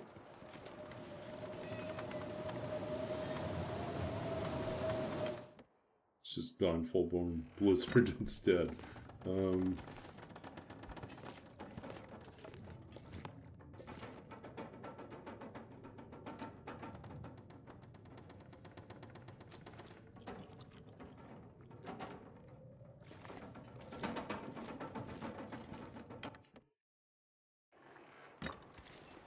put the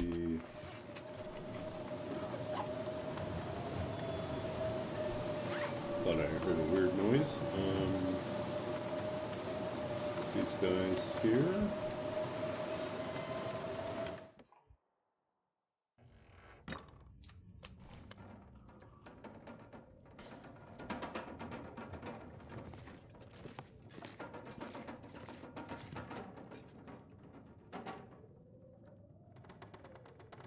We're really well rested. That's not going to help us sleep at all. Metal shelf.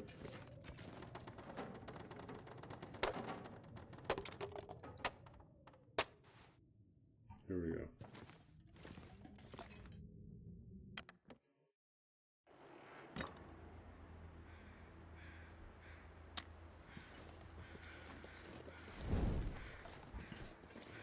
This pack is getting kind of heavy.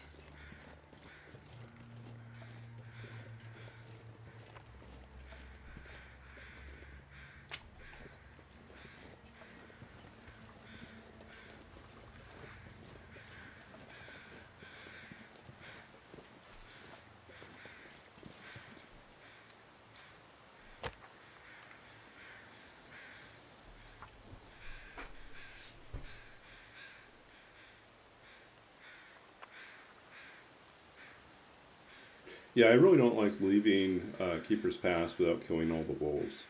I don't want to run into them again. Even if I'm not returning this way.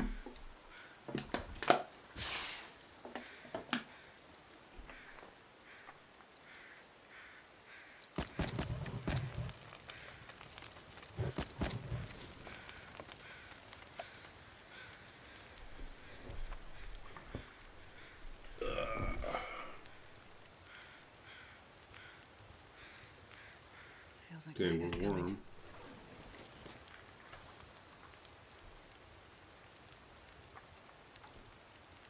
This guy is frozen.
Maybe we'll change our mind about being a wolf coat. But for now, I don't think we're going to do it.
Oh, now it's cold.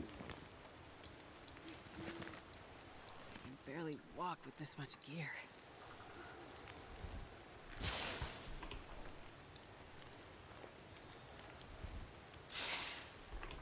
I think next stream we'll go into Blackrock. We'll just have to race through Keeper's Pass north, and then we'll be into Blackrock. Then I think we'll say if we make it one full day, then we're done. Because I'm really not that excited about this right now.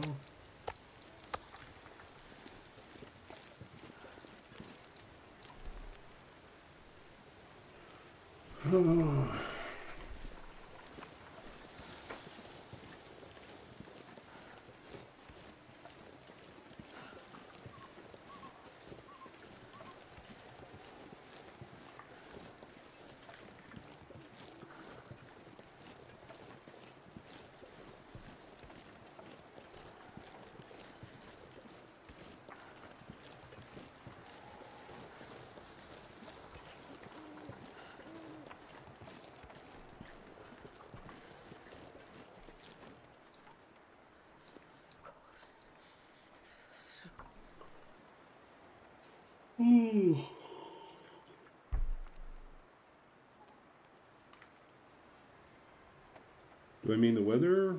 Come on, I mean, in fire. terms of why I'm delaying? I don't know.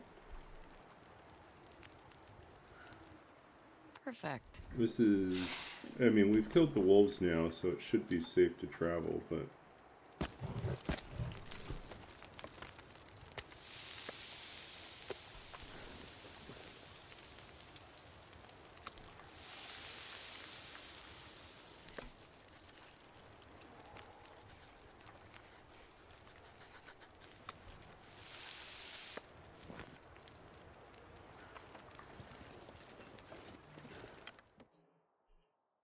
I'm not going to be able to carry this load for much longer.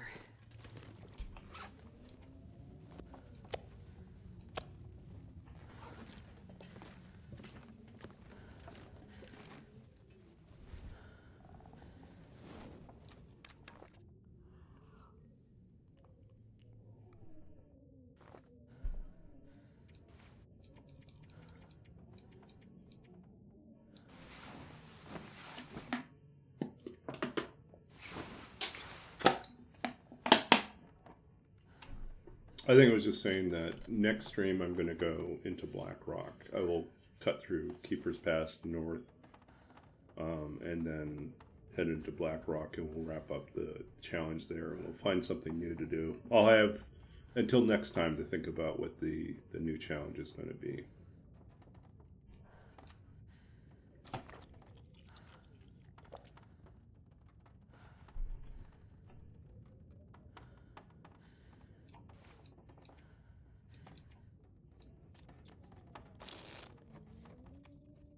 Yeah, we're at our 2-hour mark. And usually that's what I try to aim for. It's about 2.5 hours for streaming. And it gives me enough time to sleep as well.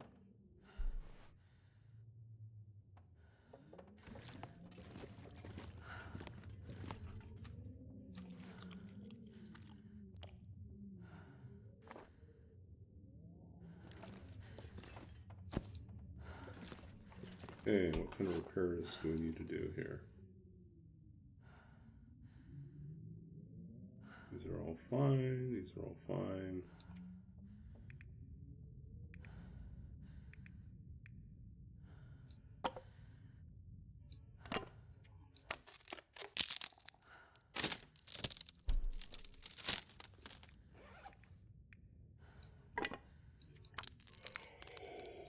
Ooh.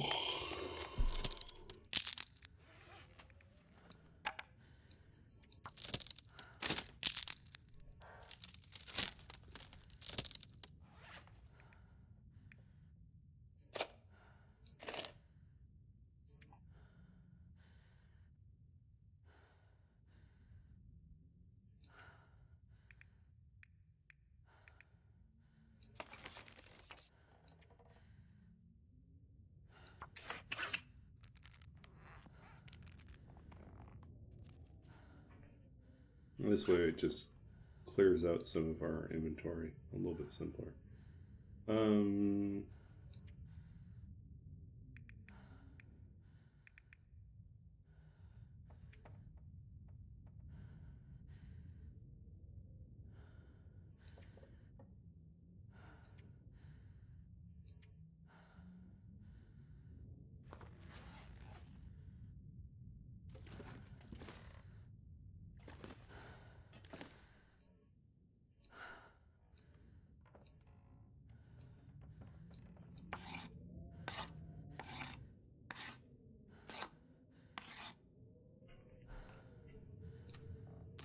Really doesn't sound like it's traveling with her.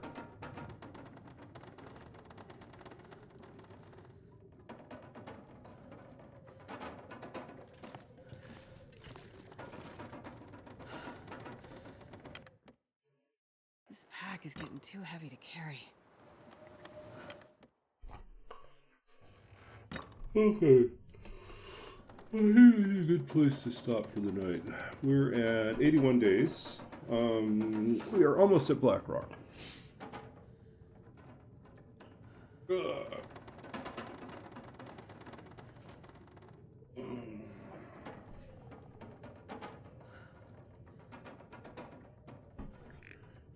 Let's check our kills now. We killed a lot of wolves tonight, so we are at 26 wolves, 3 bears.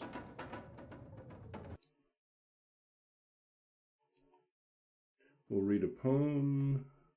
So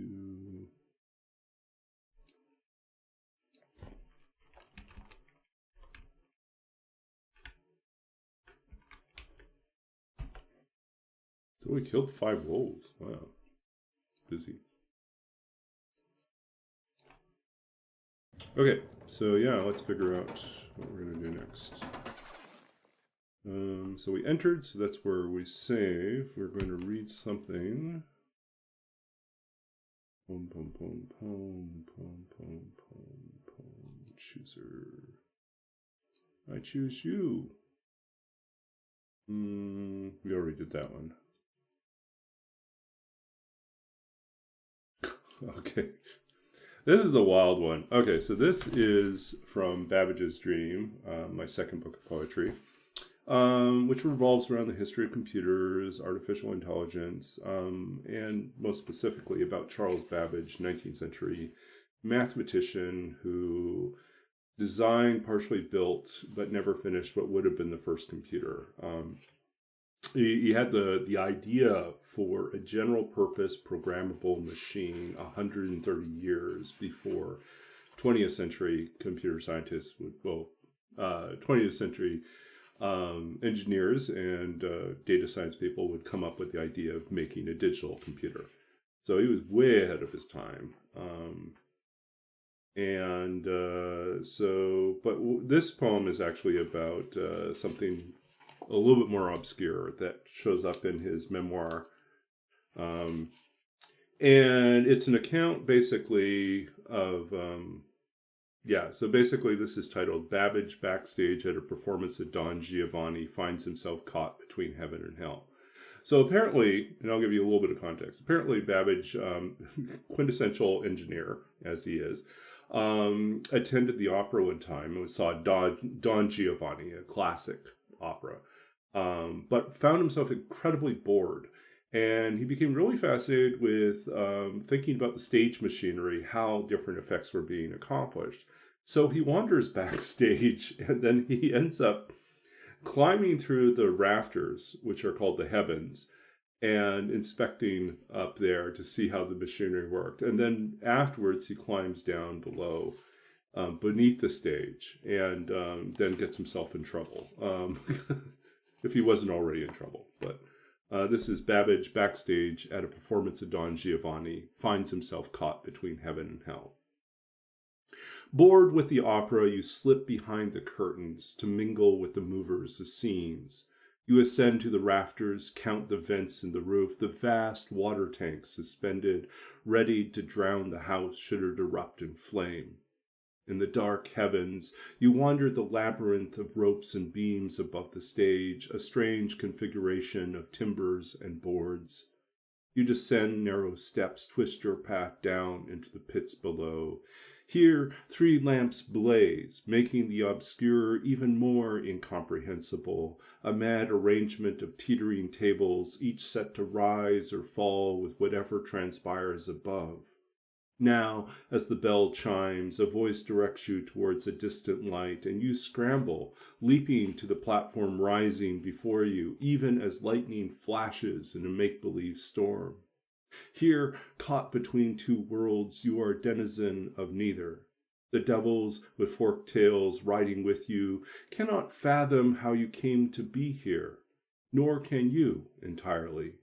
Beyond the trapdoor above you, the wicked Don Giovanni is being slain by a statue, the earth already roiling at his feet, and before all hell arises to take his soul, you must roll free. You must fly from here, your arms outstretched into the darkness, reaching for a single beam, for something to grasp onto, lest you arrive on the lighted stage, unbidden and unknown.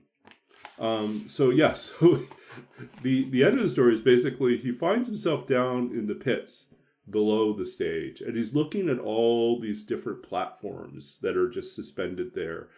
And, when the bell rings, it's a signal for them to lift one of these platforms into place. And that's how you create these effects, smoke, and then someone pops into the stage.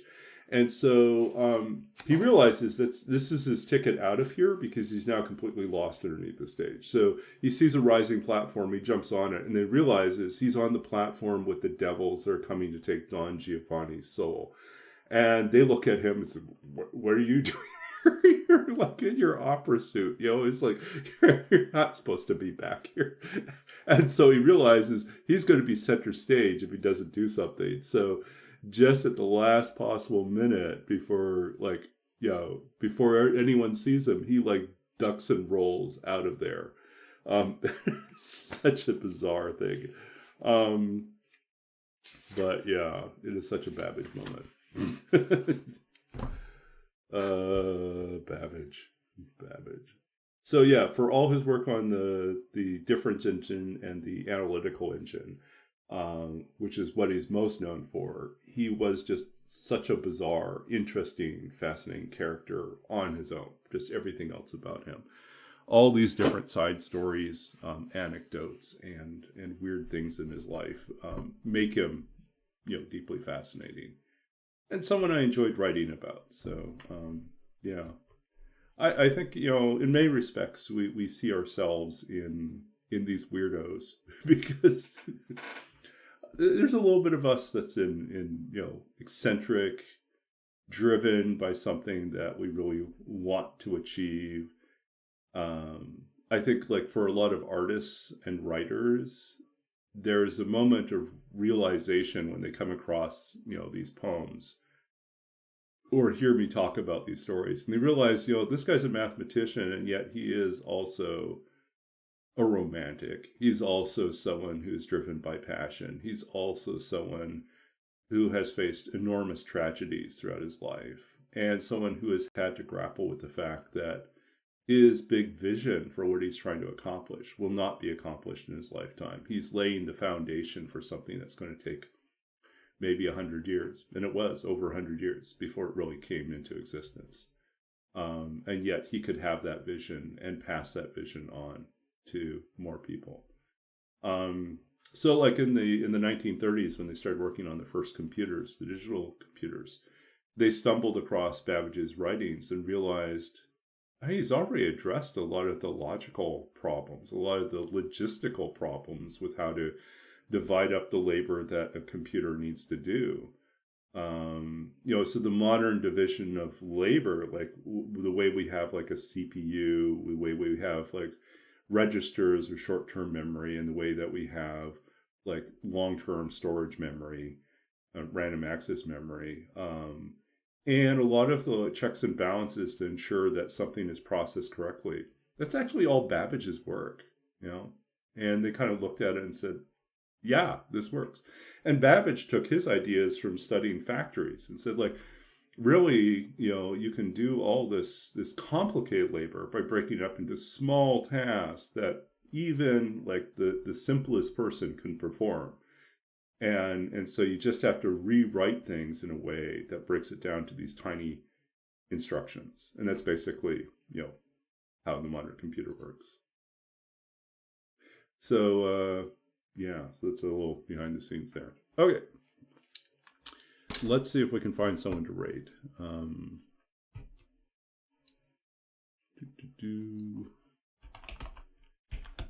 I mean, almost always we can find someone to raid. That is usually the case. Usually the case. There's someone up. Games and Cookies, Chimi, Nemesis.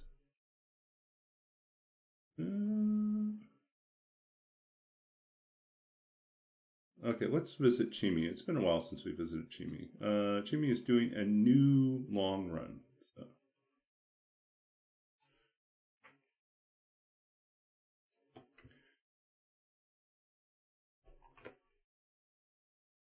Okay, so let's set this up here. Okay, we're going to head over to Chimi's place. There's a big crew already over there, but I think Chimi's good people. We'll have fun. I think I'm back on tomorrow night. I've got some projects I have to work on this week. Wrap up. So there might be a couple nights in which I'm not streaming just because I need to write stuff. But I'm going to try to get things done before my usual stream time. So. Okay. Take care all. We'll see you on the other side of the raid.